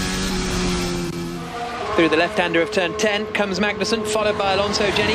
Just a question. How aware as a driver are you of the fact that the person in front of you is going to stop? Because sometimes you can get quite disorientated. You're just relying on the team to tell you that, but then you've got to rely on the team. Jenny. You're fully aware. These guys are not just focusing on what they're doing. They've got a massive picture of everything around them. They're asking all the time what's going on, who's done what, what's the gap, what's the speed behind, what's the pace in front. They're getting all of this information while driving at close to 200 miles an hour. Are you busy on your radio? You like to chat? I actually am probably one of the busiest in Formula E on the radio. I could talk to the engineer the whole lap. I quite like absorbing the information and playing this game of chess with the race. Do the engineers like that? But no, they're probably like, Sam, please stop talking. Can you give us a rest? But I like it. It gives me a better picture of the race, and I think that it gives me an advantage over my competitors. If I understand the race more, I can do more. Fernando Alonso getting ahead of Kevin Magnussen now for 7th position. So Alonso nice and close coming into turn 27, had the DRS, got ahead of the Haas driver, and he will now set his sights on Lewis Hamilton. So this could be a net 6th position basically for Fernando Alonso, which is a bit more like it for Alpine. Not particularly setting the world alight, but best of the rest is solid enough. Last lap, Leclerc set the fastest lap of the race, 1.6 seconds faster than Max Verstappen. 0.2 quicker than Max Verstappen, but he's now 1.6 seconds ahead. So these two, I'm really enjoying this fight out front. It's not like they're wheel to wheel or anything, but they are both absolutely personal bests every single lap. It feels very similar, though, to Bahrain in the way that Charles Leclerc is just controlling the gap. He's not allowing Max Verstappen to get anywhere near the back of his car. It's very close between them, but that gap is, if anything, growing very, very slightly. Charles Leclerc actually being told he's doing a good job with the tyres on his radio. 15 laps to go. Last lap, Verstappen sets the fastest lap of the Grand Prix. Gap comes down to 1.3 seconds now. It's the fastest lap by exactly. by nothing, next to nothing. I mean, the gap is still 1.7 seconds effectively. Lap 36 of 50 in the Saudi Arabian Grand Prix in Jeddah here on BBC Radio 5 Live. The next Grand Prix coming up in 2 weeks' time in Australia, and you can hear every minute of that on the BBC Sport website and app, and across various 5 Live and Sports Extra outputs over the course of the weekend. And Fernando Alonso slowing down. Fernando Alonso in the Alpine after a strong race looks to be grinding to a halt. He's looking in his mirrors as he makes his way around, but he is going very, very slowly indeed. I think he might be able to get around to the end of the lap. He's in 4th gear at the moment. Here's his radio. Not bad. Yeah, covered it, looking at it. No power. Simple as that, Jenny. Valtteri Bottas has just come into pit. I just wonder, could this bring out a virtual safety car? The 3 drivers who haven't had a pit stop yet would dearly love for there to be some way of them getting in for a cheap pit stop. It's Magnussen, it's Hamilton, and it's Hülkenberg. Just listen to this. This was Alonso. So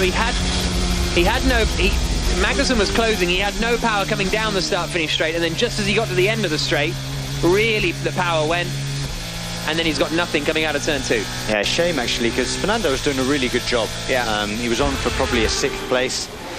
And that's a lot of points for Alpine gone out of the window. So this is where it gets a little sketchy coming through the fast sequence of corners. Alonso going slowly, trying to keep offline as much as possible. That promotes Magnussen up into 7th place. So it means Ocon is now potentially best of the rest. It looks as though Alonso is able to get back to the pit lane, so I don't think there will be... And a slow Ricciardo as well. Daniel Ricciardo might not make it back to the pit lane. He's right at the pit lane entry, and he's almost grinding to a halt. This could be your virtual safety car potentially. I don't think Ricciardo's going to make it. No, he's not going to make it back, Jack. This is just what Hamilton and Magnussen need in order to get a result this weekend. He saved my bacon there. I was almost talking rubbish, and then luckily he's managed to save me. So Daniel Ricciardo, he was so close to getting into the pits. He must be, 10 metres? I got no drive. Okay, copy. Yeah, I can't accelerate. Understood. Now, the only problem is Ricciardo is parked right at the entry to the pit lane. So might they close the pit lane entry? Because I don't think you can get into that pit lane with the position that he's in. Is that Bottas out of the race as well? It is. So Bottas came into the pits. He is out of the Grand Prix. So 3 cars have just retired within a lap. But I'm not sure you can even get into the pit lane past Ricciardo without cutting that white line. Yeah, what will the FIA do? What's the ruling on this, Jack? I mean, it is very, very close. If they try and attempt, as it looks like Mercedes are planning on coming in, so there's your answer. But Hamilton has come past, as has Russell. They've both come past the start-finish straight. Into the pits has come Magnussen. So that's interesting. How did Kevin Magnussen get into the pit lane? The Mercedes have not. There is no virtual safety car deployed yet. So maybe they're getting a bit ahead of time, Haas, here, and thinking, well, even if the virtual safety car is deployed, they might close the pit lane. So let's just get it done. It's a slowish stop from Haas, to be perfectly honest with you. Makes his way out onto the pits, 4.7 seconds for Magnussen. Virtual safety car is deployed now. Pit lane entry is now closed. Pit lane entry closed. How's it called a blinder? Now, that came out at 7:14. That came out 20 seconds ago. Hulkenberg has just pitted. That would have been so tight with his pit lane entry. Alonso hasn't made it back to the pit lane either. He's died in the pit lane too. So his car has come to a halt, and Alonso rolling back into the pits. Hulkenberg would have been a close one, but Hamilton's going to be scuppered here. He's not going to be able to come into the pits under the virtual safety car. I presume the full safety car will get deployed, so he might be able to pit, drop to the back, and just be last, but at the back of the pack. But both of these cars, both Ricciardo and Alonso, have come to a halt in the pit lane entry. Did Mercedes get a little bit greedy there? They wanted to come in as a virtual safety car, so they didn't come in because it wasn't the virtual safety car or a safety car yet, just yellows, and they missed the window. Standing in here is Daniel Ricciardo coming into the final corner. Ooh.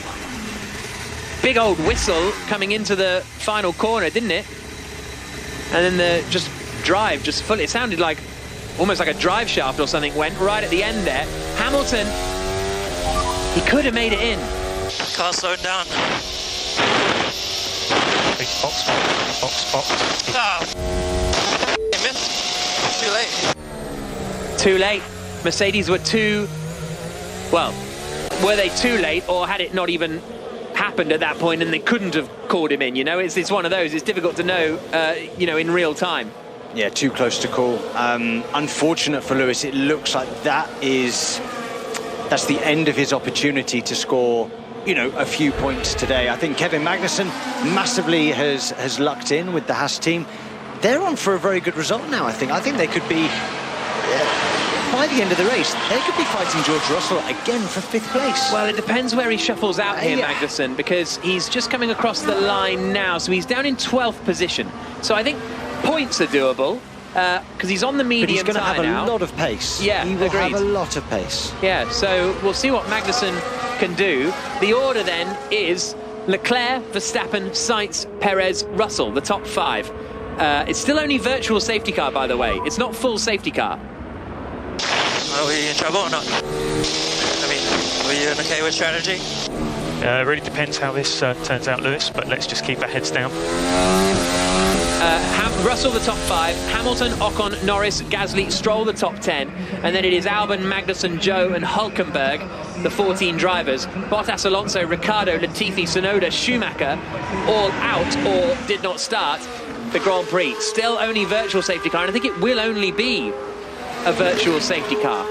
So, again, that's an interesting decision from the race director not to throw a full safety car, but there we go. It's a shame for us, but there's no debris on the circuit. No. So, and both cars now look like they've entered the pit lane fully, so I can't see this going on too much longer. 39 lapped tyres for Lewis Hamilton, and he's on the hard tyre. They'll keep on going, but I mean, you say about drivers knowing where they are, knowing what's going on. Lewis Hamilton there just saying, are we in trouble here? And you kind of, Pete Boddington, his race engineer, doesn't really want to go, yeah, we're in deep doo-doo, unless something else bizarre happens, but they are. Well, they're hoping, aren't they, that they will open the pit lane while the virtual safety car is still deployed. Then he can pit, and it'll all be fine, and they'll be in a good place. That's Mercedes' hope. I don't see why that would happen. But maybe it could for sort of fairness reasons. Maybe Nils Wittig, the race director, would decide, you know what, some people could, some people couldn't, so I'll just open the pit lane for a minute. Isn't that giving an advantage to someone who wasn't able to take advantage of it earlier? I mean, that's... I've seen it before where safety cars have been sort of delayed or extended in order to keep a fairness about it. I remember one particular one was, that might have been season 2 Buenos Aires in Formula E when Da Costa broke down and they kept the car there for a while so that everyone could kind of complete the safety car cycle and no one got unfairly messed over. But I'm not particularly thinking that will happen. I'm just saying that's what Mercedes are hoping will happen, and that's why they haven't said to Hamilton yet, we're absolutely cooked. Have to do this to you, Jack. Yeah. Because I might as well. Was it season 1? No, season 2. But who won that race in no idea. No idea. No Okay. Yeah, okay. Sam Bird, okay, there we go. Well, that's why I went for that example, because I thought you'd remember. Okay. 10 laps to go. Alonso's car has just been pushed clear. The virtual safety car is ending. So Hamilton is in trouble. He might not score any points today. I mean, the good news is, the better than bad news is, he is, the safety car hasn't bunched the whole pack up, so he won't drop right to the back, where if he takes a pit lane stop, but here we go. We'll be coming in as soon as that pit entry is open. And pit entry is open now. Hamilton, it's worked out quite well for him. He's coming around the final corner and comes into the pit lane. But Charles Leclerc resumes the lead of the Grand Prix. Lap 41 of 50. He's 1 second ahead of Max Verstappen. They're 9.5 seconds suddenly ahead of Carlos Sainz in 3rd place. Hamilton is in the pits. New set of medium tyres. Bit slow, the pit stop from Mercedes, 3.9 seconds. But where is he going to emerge? I think it could be 13th, you know. He's coming down to the end of the pit lane now, Hamilton. Past him goes, here comes the Haas of Magnussen. It is going to be 13th position, is it? Yes, he's behind Magnussen. So Hamilton comes out in, 12th place. Only Joe and Hülkenberg behind him. Hamilton might be able to score a point today. Potentially. Currently, Alex Albon is in the points in 10th place. Verstappen is flying. Verstappen is just 4 tenths behind Charles Leclerc, and DRS is enabled. So this is a big opportunity for Max Verstappen to try and attack Leclerc for the lead of the Grand Prix. They're coming down towards turn 1. Verstappen is closing. The Ferrari covers the inside. Leclerc holds the inside. Verstappen looks to the outside, tries to cut back and then get good drive on the exit, but Leclerc holds the place for the time being. Had a bit of a slide on the exit of 2, but Verstappen is in the mood to attack here, Sam Bird. Oh, it's exciting when he's in this kind of mood, isn't it? Really, really exciting. I thought that before the virtual safety car, Charles Leclerc looked like he had it all under control, and now Max Verstappen is on the attack. 7 tenths of a second between them. They're coming down now towards the bank left-hander at turn 13 that sends them from north to south. Now the C on their right-hand side. Verstappen is dropping away a little bit. Carlos Sainz sets the fastest first sector of anyone.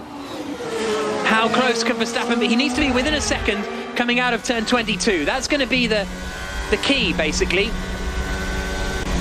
Just getting a replay of Verstappen coming into 5. Oh, wow. Really close to brushing the wall on the inside, on the left there. How far behind is Verstappen now? He's close.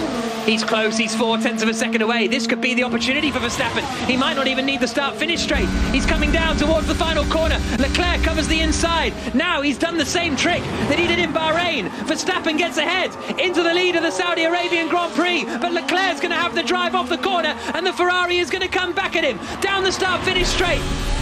Verstappen stays to the left. Leclerc goes to the right. The two wheel-to-wheel again. And Leclerc holds the lead. Onto the brakes, into turn 1 and 2. Sends it in deep. But Leclerc did the exact same thing to Verstappen that he did in Bahrain. He said, you go ahead, Max. I'll just get you at the next corner. Leclerc leads for Ferrari. Super smart driving from Charles Leclerc there. Knew that, Max Verstappen had the speed. Said, yeah, you go ahead and get this corner. I'll get you at turn 1. How many times will he let him do that? That's the question. Yeah. He didn't learn last time. Well, and then don't forget here, last year, we had that scenario where both Hamilton and Verstappen were on the brakes trying to let each other not be first across the line in order to get DRS, and they ended up colliding. So are we in for a repeat of that? Now, this time through, Verstappen was very slow in the first sector, and he's dropped quite a way back. Verstappen was a second slower than Leclerc in Sector 1, so I don't know if he made a mistake or something, Max Verstappen, but he is a little further back than previously. They're coming up to turn 22. He has got DRS, though, again. Running wide over the curbs. The sparks flying from underneath the Red Bull.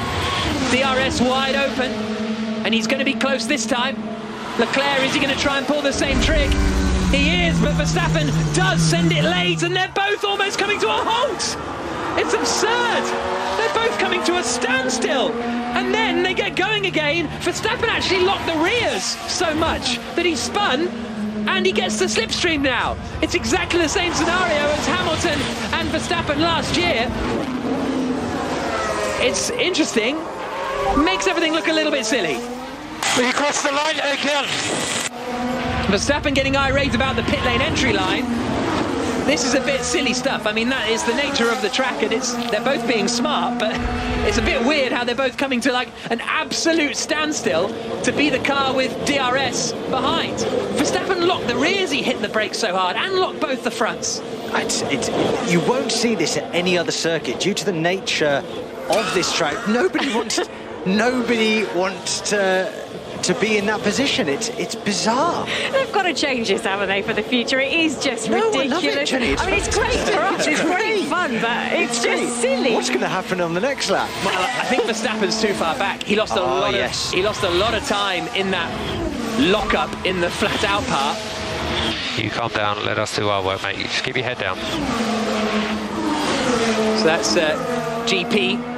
Giampiero, Verstappen's race engineer, telling him to just keep your head down. We'll do our stuff, you do yours. He is out of DRS range now, so he's just got to try and get up to the back of Leclerc again. Lap 44 of 50. We've only got 6 laps to go at the end of this one, so it's now or never for Verstappen. Worth saying they both came in at the same time. They're both on the same used tyres, but with Verstappen's lock-up, those tyres might not be in as good a situation now on that Red Bull. No, but he still looks far superior to the Ferrari through 22, 23, 24, which gives him the slingshot to get down to 26 to get the DRS. So if he plays it right, he's still got a shot at this win, but he's got to play it smart. He's got to catch the back of Leclerc at the right time. Lewis Hamilton, meanwhile, has got ahead of Lance Stroll and up into 10th position. Well, he's gone wheel to wheel with Lance Stroll, and he hasn't actually got ahead just yet. Lewis Hamilton still running in 11th place. Some good fighting between the two of them. Albon was in 10th place, but has dropped back out of the points now. Michael Heel says, where have I seen this film before? So bizarre, on the hashtag BBC F1. Right, Verstappen is 1.4 seconds adrift. So the key for Verstappen is being in that, getting DRS in the first DRS zone, i.e. the stretch coming from 22 to 27. He didn't get it last time. He did then get close enough to get the DRS on the run down the start-finish straight, but that wasn't enough. And Leclerc is about 3/10 up on this lap. Verstappen is closing in again, though. We're going to have 5 to go at the end of this one. He hasn't got DRS here, but he might be able to get it down the start-finish straight once more, but he's just a little too far back currently. Onto the brakes into the final turn. Mistake from Leclerc. Keeps it together just about, but he went in really hot into the final corner. Verstappen will get DRS this time. He will close in on the Ferrari. Surely he's going to be too far back. 5 laps to go. Still the battle for the race lead between Leclerc and Verstappen. Leclerc got a bit spooked into turn 1 there, covered the inside where maybe he didn't really need to, and all of a sudden Verstappen is just 3/10 behind. Verstappen looks happier with the rear tyres of his car compared to Charles Leclerc, which is why I think Charles Leclerc is struggling in the second sector. I think that if this is going to happen, Jack, this is going to happen at the end of this lap. I'm telling you, it's going to happen at the end of this lap.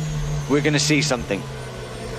So, Max Verstappen pushing Charles Leclerc for all that he can, desperate to win his first Grand Prix of the season and get his championship defence back on track.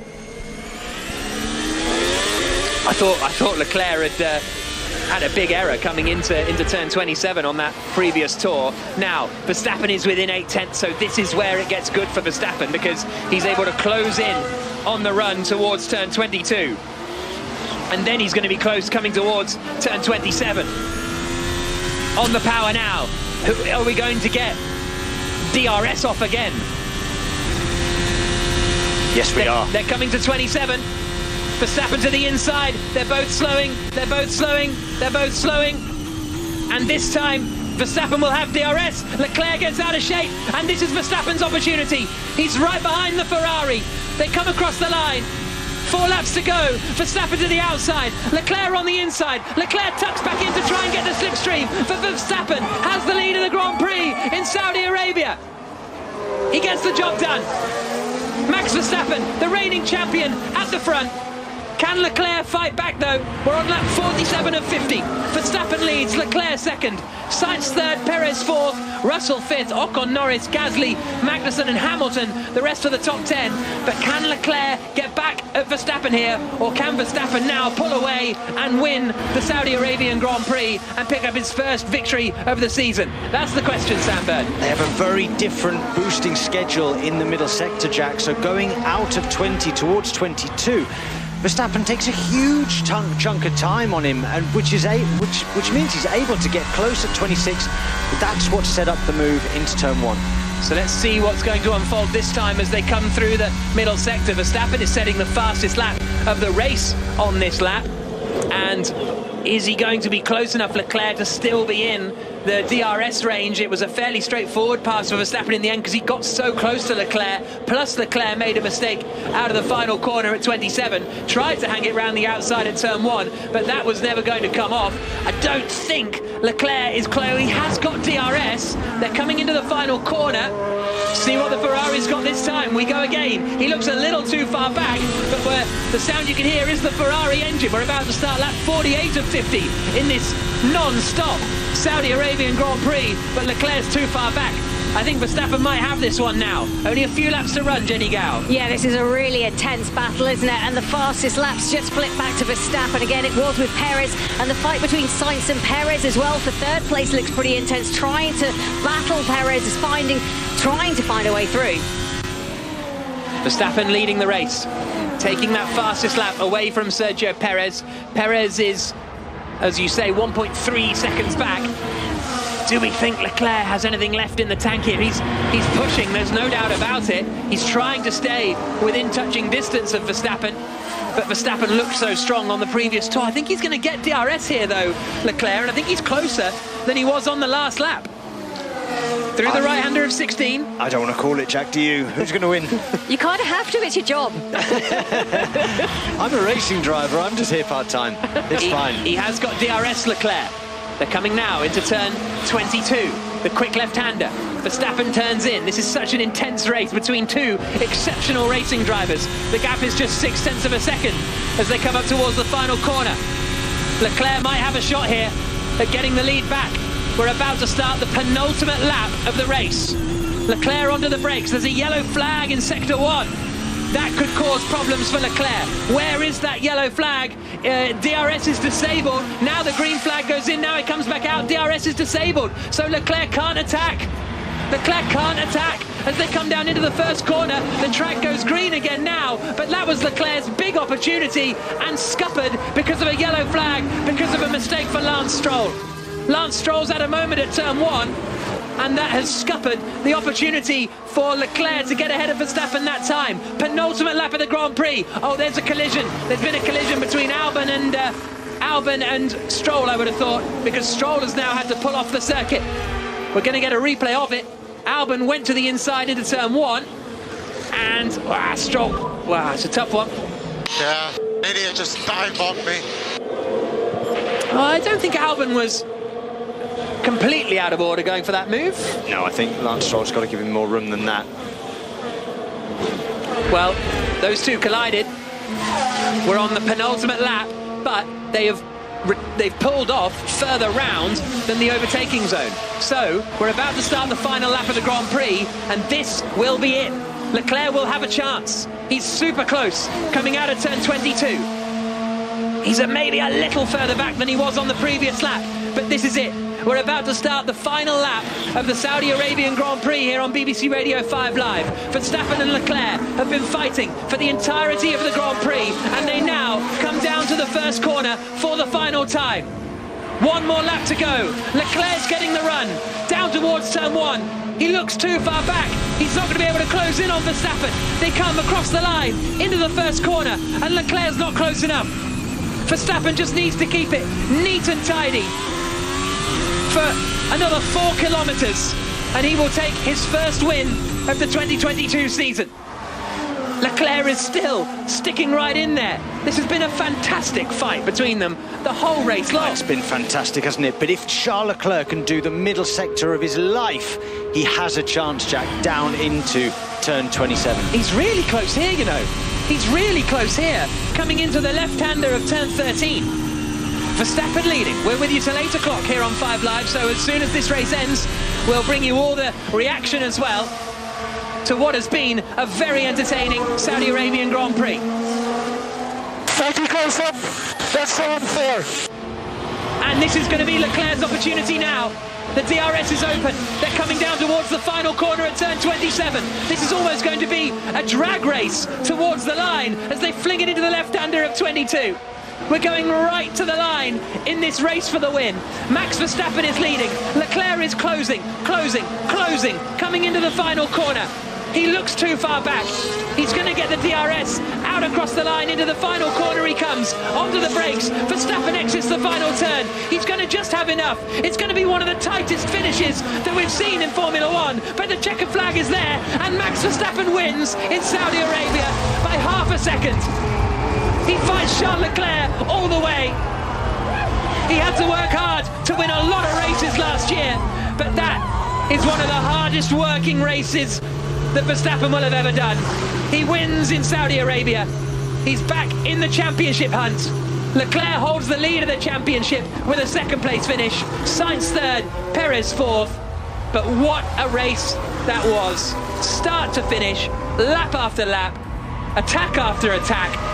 Leclerc pulled up alongside Verstappen, lifted his hand out the cockpit, gave him a little bit of a wave, and I think they both enjoyed that one. Here now comes the fight between Lando Norris and Esteban Ocon to the line. I think Norris has played this nicely. I think he's going to get the DRS as they come towards the line. No, Ocon's got it. They're fighting over 6th place, and it is going to be Ocon in the Alpine who finishes best of the rest in 6th position. Strong drive from Lando Norris, to be fair, to finish in 7th place. Pierre Gasly across the line in 8th position. It's 9th for Magnussen. Lewis Hamilton comes across the line to pick up 1 point in 10th position. And then it'll be Zhou, Hülkenberg and Stroll, the 13 drivers to finish the Grand Prix.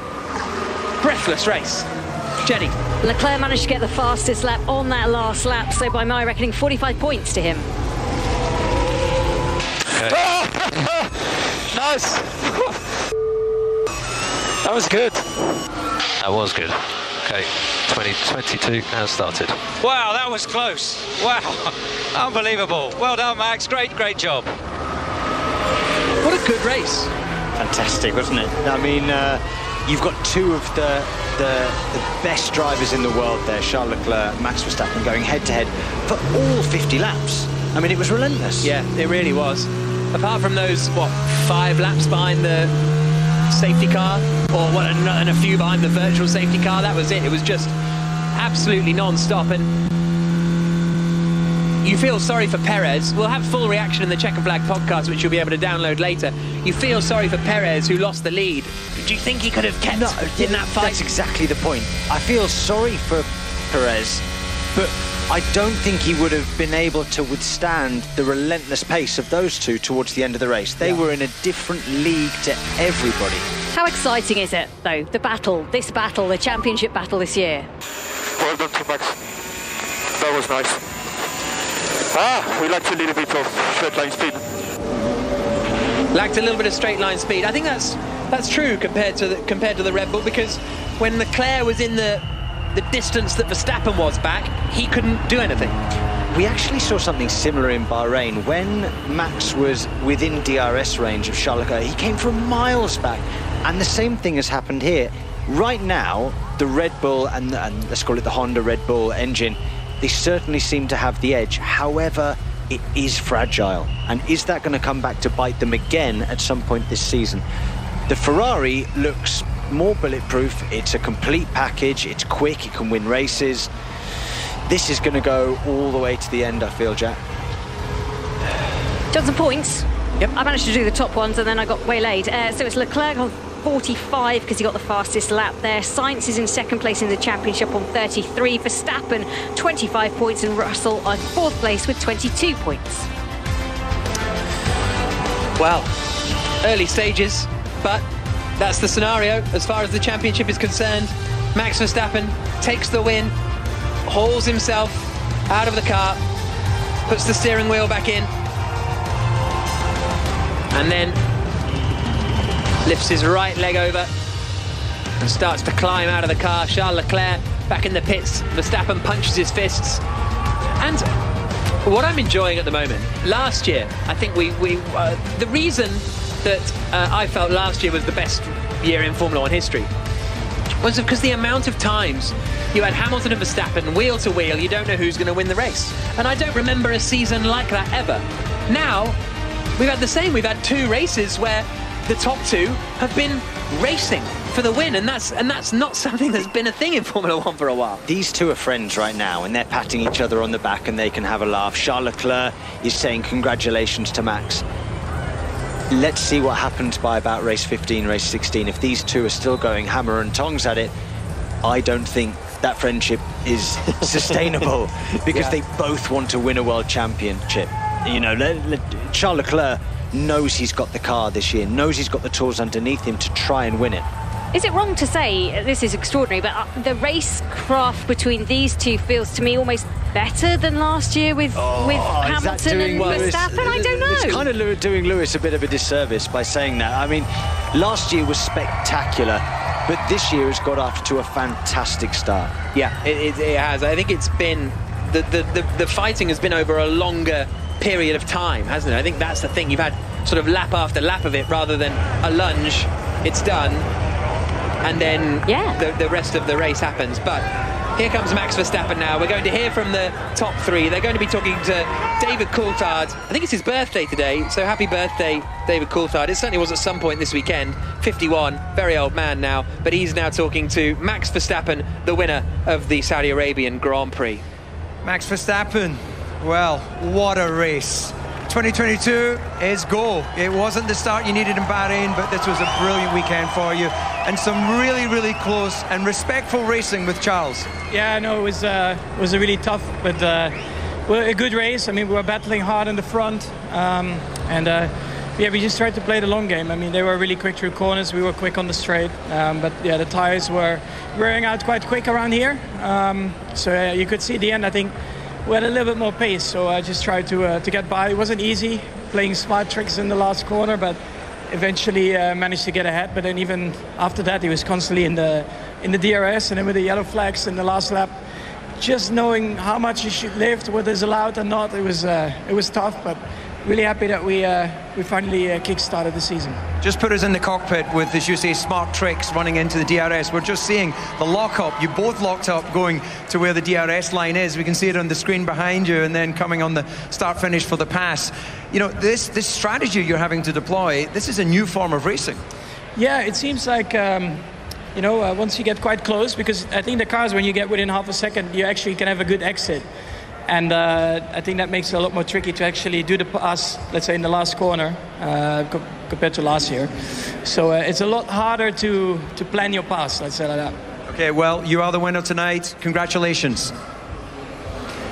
Charles Leclerc, well, you did everything in that Grand Prix right. I take my hat off to you in terms of when you first allowed Max to overtake you into the last corner. The dummy you threw, I thought you had a problem, but you were strategically making sure you had the DRS. That was some smart racing. Yeah, it was. But it wasn't enough today. But oh my God, I really enjoyed that race. I mean, again, it's hard racing, but fair, and every race should be like this. So it was fun. I'm of course disappointed. I wanted to win today. We just missed. I mean, we had 2 very different configurations with Max and Checo and both the Ferraris. We were quite quick in the corners, but quite slow in the straight because we put more downforce, and so it was extremely difficult for me to cover Max in the straights. But it's like this. He did a great job, and it was a fun race. Did I hear correctly? You were on the radio congratulating Max, acknowledging that this was a great battle. The respect is there. Oh yeah, it's always been there. I mean, especially when you finish a race like this. Honestly, I mean, we are in a street track. We've been pushing like I've rarely pushed before, to the absolute limit, and we take risks at the end. So of course there's respect, and but a bit disappointed. Well, I understand. Well, congratulations on starting the season so well with the first and second here. And we come to your teammate, Carlos. Well, a little bit of confusion before the safety car starts. We heard you on the radio very clear. The safety car line here, a little bit tricky when you come out of the pit lane. Overall, your thoughts on your race?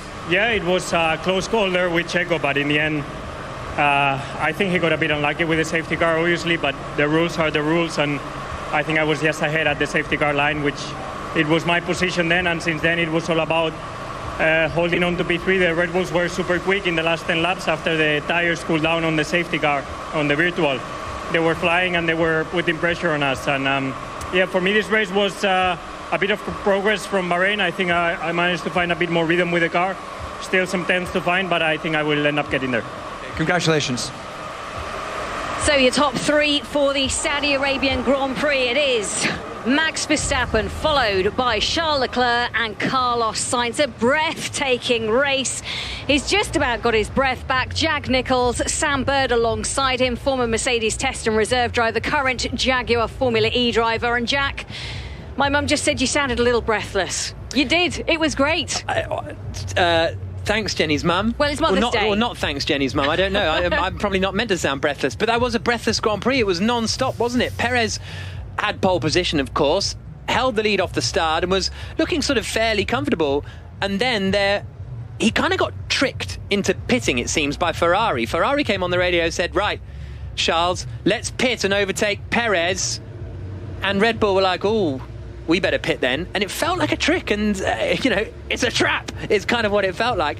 And so he came into the pits, and then just at that moment, the virtual safety car was deployed for a crash full safety car actually, for a crash for Nicholas Latifi. So that put Perez out of contention. From then on, it was just Leclerc ahead of Verstappen, and they just chased each other and raced each other round and round and round and round. The overtaking at the end, the racing at the end was fantastic. A few silly bits, trying to fight out the DRS point, but brilliant race. Both of them loved it. I loved it, and that was because getting existential pretty early, but that is good racing to me. It doesn't have to be overtaking every single lap. It's, is he close enough? No. Is he close enough? No. Is he close enough? Yes. Then he doesn't get it. Is he close? Like, it was just relentless 50 laps of chasing and racing hard. Yeah, really loved it. It was tantalising, wasn't it? Each lap, it was, as you say, that question mark, and it was just beautiful to watch. And Sam, how hard is it to race like that? Because to me, it seemed above and beyond what we're used to seeing in Formula One.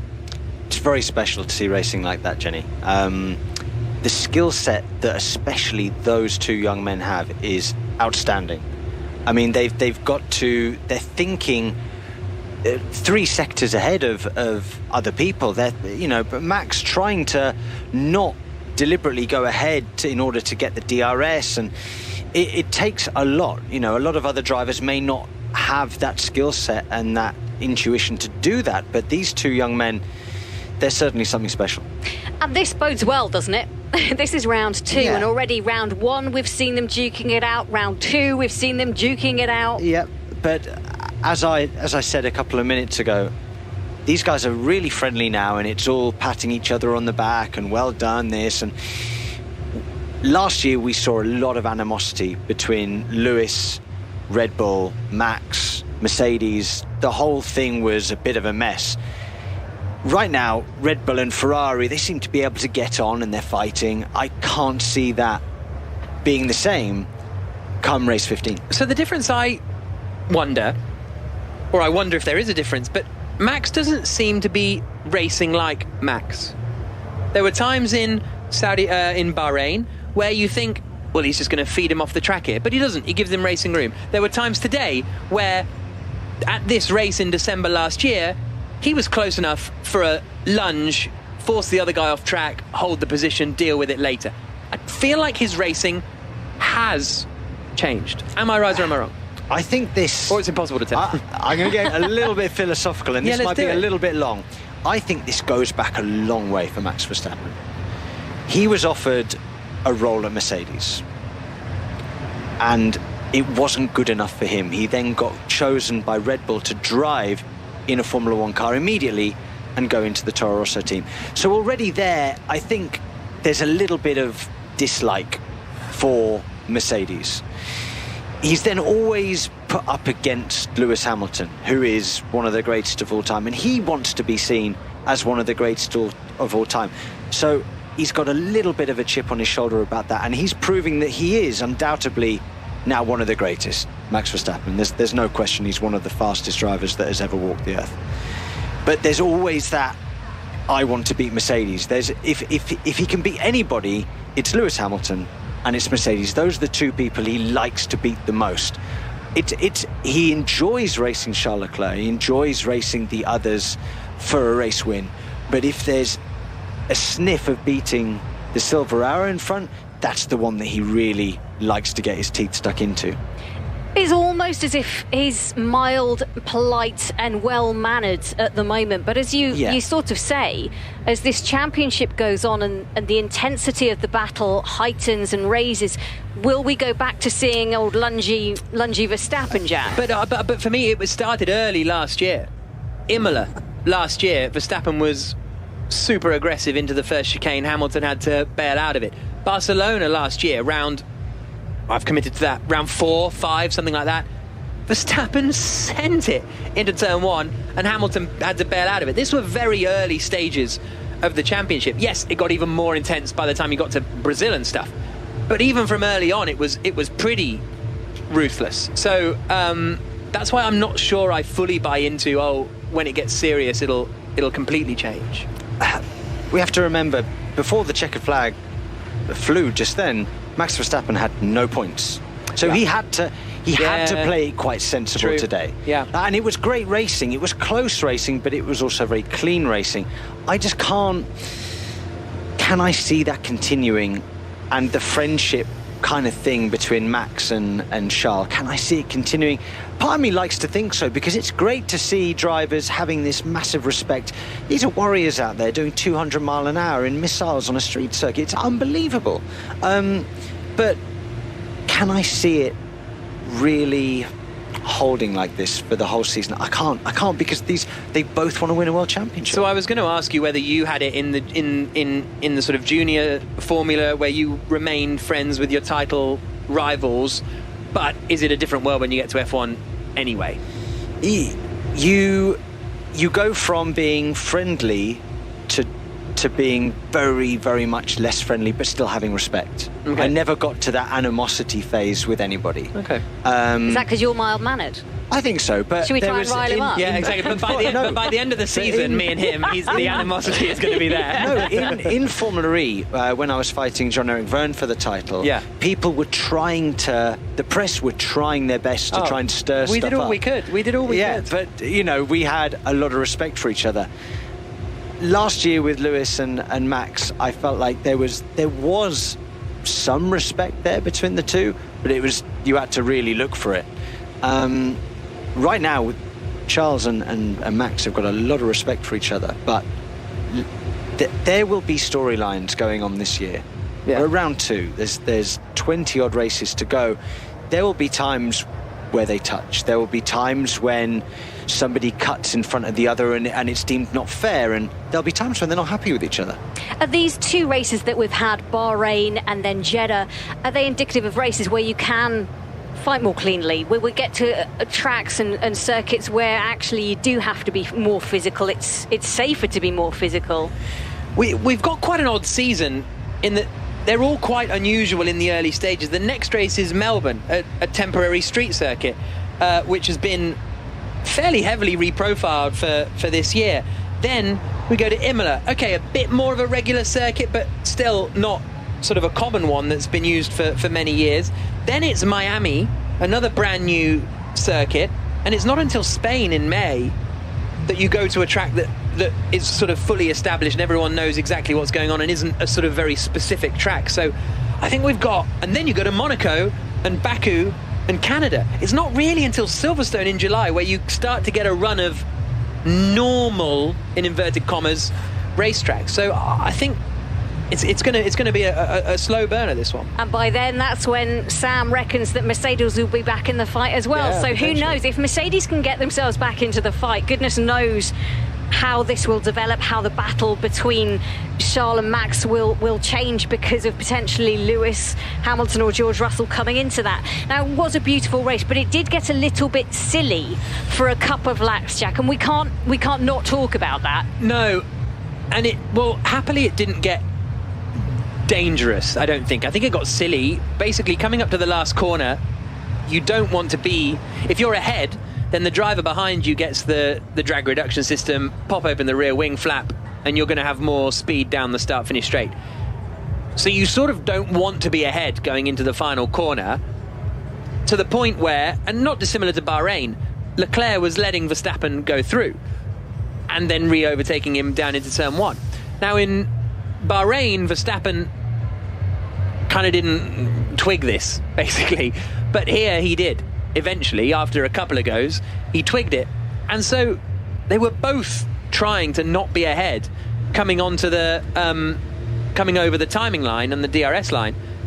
So they were just basically coming to a standstill. It was very similar to the incident last year with Hamilton and Verstappen, where they did the same thing and they actually made contact. And last year I compared it to doing those races where you used to have as a kid who could go the slowest on your bike without falling off. Love that. Right? Yeah. It's basically that in a Formula One car, to the point where Verstappen locked the rears and like the back end stepped out at like 30 miles an hour or something. So it was silly. It looked a bit silly, but it didn't feel dangerous. Whereas it did last year with Verstappen and Hamilton. And again, I don't know if that's based on that whole sort of rivalry chat we've just had, but it was a bit of a nonsense, but it was kind of fine. Yeah, it was all part of the game of chess that they were playing against each other this evening in Saudi Arabia. I thought it was fine. I thought it was actually quite exciting. Okay, a little bit silly, but it was certainly more respectful than what we saw on track last year between Lewis and Max. I thoroughly enjoyed the racetrack. What a fantastic start to the year it's been. Two really great races, two deserved winners in Charles Leclerc and Max Verstappen, and the season's got off to a great start. So finish Verstappen, Leclerc, and then Sainz, Perez. So Red Bull, Ferrari, Red Bull. But Perez finishing fourth. Was there a moment for him to have won this race, Jack? It's worth popping in just now that at the moment, the last couple of laps are under investigation for double waved yellows, potential infringements from, and Sainz and Perez have been two that have been noted to be investigated. So at the moment, we have no information on that. But when Sainz finished third, Perez fourth, but worth saying that has been flagged. Perez started on pole position. Yeah, he was... I'd have been really interested to see what race would have happened with Perez out in front. I think we would have got an equally interesting one, because he was fairly comfortable out in front. Okay, Leclerc was kind of closing in on him, starting to put him under pressure at the pit stops. It did look as though Ferrari kind of tricked Red Bull into the pit stop by doing that pit to overtake call, and maybe then they were going to extend and go a lot longer into the Grand Prix. But Perez got very unfortunate with Nicholas Latifi crashing out literally just as he came out the pits, and that was him done, down to fourth place. I think probably by the time he pitted from the race lead and gave up track position with the pace that he showed today, he was probably done at that point anyway. So maybe he would have still ended up fourth, but it's difficult to know. So Perez did a really solid job at the beginning of the race, but I think Charles Leclerc was sitting there saving his tyres a little bit. The way that then, when Perez came in, he put the hammer down. Okay, then the virtual safety car came out and Charles Leclerc could pit. But I think it's a very different prospect as well for Charles Leclerc with Sergio Perez in front than it is having Max Verstappen behind you. I think that if Sergio Perez is in front, you can just look after the tyres a little bit, only a little bit, but it's enough. When you've got Max Verstappen breathing down your neck, you can no longer really manage and look after your tyres because you've got a hungry Max Verstappen on your case. I think that the Red Bull today was slightly kinder on its tyre than the Ferrari. I also think what Charles Leclerc said is right. The Red Bull looked quicker in a straight line. So it was a difficult race for Ferrari to manage. they did the best they could, but in the end, the power of the Red Bull engine as well prevailed, and Max Verstappen has obviously got the win. 5th place for George Russell in the Mercedes, followed by Esteban Ocon in 6th place, then Norris, Gasly, Magnussen in the Haas, picking up another couple of points for that Haas team, and Hamilton managing to collect 1 point. And Sam, how much will that point mean to him, to Mercedes? Because it's been a bit of a horror show for them, hasn't it? It has.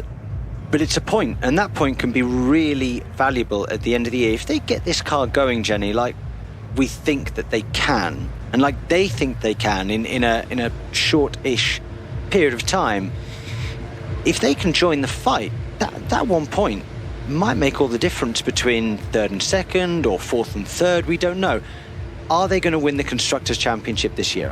I don't think so. I think they're already too far back. Oh, that's a bold call after 2 races, isn't it? I think they are. I think that because we're not going to see them beat Ferrari and Red Bull at the next race, or the next race, or the next race. We're talking about in 6 or 7 races' time, where they can really join the party. By that point, they could be 80, 90 points back, Jenny. I mean, that's a big old ask. But, you take 1 point and you move on. It's better than nothing. Hamilton today, well, it was interesting. I mean, he was unlucky. He was unlucky today because he started on the hard tyre. Only he, Magnussen and Hülkenberg did. And you might as well do something different when you're starting in 15th on the grid. And actually, he was doing all right in the early stages. He was making more progress than I thought he was going to be, actually. I thought he was progressing well. He got up and he was basically in that squabble, not quite for best of the rest with Ocon and Alonso and the like, but he was getting there and would have been on a sort of preferable strategy. So I think 6th probably wasn't out of the question today for Hamilton. But then, well, Alonso and Ricciardo and someone else broke down at the same time, didn't they? Bottas came into the pits and broke down too. And as a result, the virtual safety car was deployed. Now, Mercedes were not quite sharp enough to get into the pits.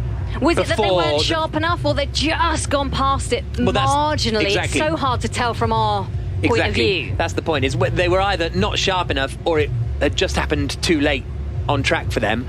I would suggest, well, Ricciardo, yeah, it was too close to call. It was too close to call. But Magnussen was able to dive in, and Magnussen was not miles away from Hamilton at that point. Then they closed the pit lane entry, so there was nothing that they could do at that point. And to be fair, even if they'd have pitted where Magnussen pitted, Hamilton came out of the pits next to Magnussen anyway, so it probably wouldn't have made much of a difference. It didn't make the world of difference to their race, did it? I mean, they've both finished next to each other in 9th and 10th, and that, yeah, it was. We thought that the race was over for Lewis when we saw Kevin Magnussen come in and do that stop. Yeah. He missed the pit lane entry, but in actual fact, to be honest, it really didn't make much difference, 9th, 10th. I think because it stayed at full course, at virtual safety car for so long, I think if it had gone full safety car, then he's to the back and it's a bit of a different story. But yeah, just unlucky today, Hamilton. But luck swings both ways, doesn't he? Like, crazily lucky, well, not crazily, but extremely lucky last week in Bahrain, unlucky here. The lap 37, lap 38 was just a weird, like there was a gremlin in the works or something, because 3 cars to go kaput on that lap, on those laps, was very random. And in the end, we had 5 retirements. 1 car didn't even make the start. That was Yuki Tsunoda and Mick Schumacher with his crash yesterday. So I thought there was going to be a race of attrition last time out. In fact, it didn't work out that way at all. But only 13 finishes this time. We've spoken about the top 10, and then it was Zoe Hülkenberg in what should be his last race for Aston Martin this year if Vettel comes back next time in Australia, and then Stroll and Albon. So that's the classified finishes for you. I felt sorry for Alonso today. Alonso was doing a very, very good job, actually. Got up into sort of 6th place. Maybe you couldn't have got ahead of Russell, but he drove very, very well, and his car broke down, and he was absolutely furious. And I felt for Alonso. There's not very often that you feel bad for Alonso, because... Oh, wow. No, but you know what? He's a bit of a sort of baddie figure, isn't he? And, a bit of a pantomime villain sometimes. But today he was doing a great job, and he was unfortunate that the car broke down. Yeah, I have to say, felt sorry for him in the pink car. We saw a really good tussle, didn't we, as well, between him and his teammate Ocon in the Alpine team. I just wonder, will they be allowed to do that in future? Because it got messy. It was a little bit silly between them, but it was great as a fan to watch it. It was entertaining. It depends, I think, on how Fernando sees it in the briefing room now. If he goes up to Ocon and says, good racing, mate, that was good, hard but fair, I enjoyed it, fine, they can move on, and then that's fine. If Fernando is displeased, it's an entirely different ballgame. Yeah, absolutely. And what do you reckon? Displeased? If you had to take a guess whether Alonso is pleased or displeased. So no, he's displeased with the result right now. But whether or not he thought that the fight was fair, I don't know. Ocon did come on the radio and say this was badly handled afterwards. So that's presumably his sort of viewpoint on it. But from watching Esteban in other times, sometimes he doesn't see things as his fault. He certainly did a lot of moving around, a lot of swapping and changing.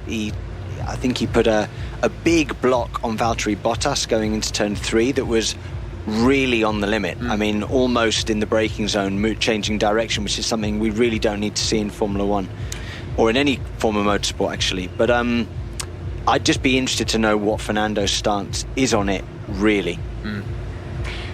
Just to let you know, Christian Horner has spoken. He said Ferrari have a great car and great drivers. It was a really tough battle. If this is what we will have for the rest of this season after the first 2 races, it's going to be epic. And I think we all agree with that. Just to take it back to those 2 drivers, the rivals for this championship as things stand at the moment, Verstappen and Leclerc, it really was Jack a masterclass. It's fantastic. I think I said in... well, I know I said because we've played it back loads of times, but in commentary in the Bahrain race, it felt like a sort of battle for the ages when they were swapping places lap after lap.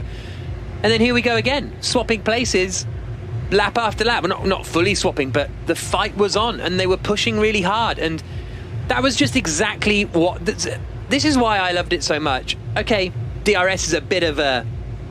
I'll ignore DRS for the moment, but fundamentally, that's what I think motor racing is, and I loved it. Okay, we're going to close out the show in just a moment, but we can't possibly go without the driver of the day. So I want both of you, because we've only got a minute until we're off air, to tell me who your driver of the day was. Sam Bird, go first, please. Driver of the day is the race winner for me, Max Verstappen. I thought he did everything he needed to do. He got the move done, and then absolutely drove brilliantly the last couple of laps. Norris. Come off it. I thought Verstappen was obviously excellent, but a shout out to Lando Norris, did a good job. Yeah, a shout I'm using out it as a shout fine. out. Can you just give me a driver of the day? Driver of the day, Verstappen, shout out to Norris. Okay, that's fine. Who was yours? Yeah, I'll go with begrudge. I mean, can you give joint prizes? Because Verstappen and Leclerc were both fantastic, but I can't, so I'll give it to Verstappen because, as you say, he was the race winner. That is all from us for today. We have 2 weeks to go until the Australian Grand Prix. Yes, we're back in Melbourne. It feels like a long time since we were sent home without a race, but we cannot wait. Up next, it's Teach Me a Lesson with Greg James and Bella Mackey. This has been an IMG production for BBC Radio 5 Live, and now it's the news.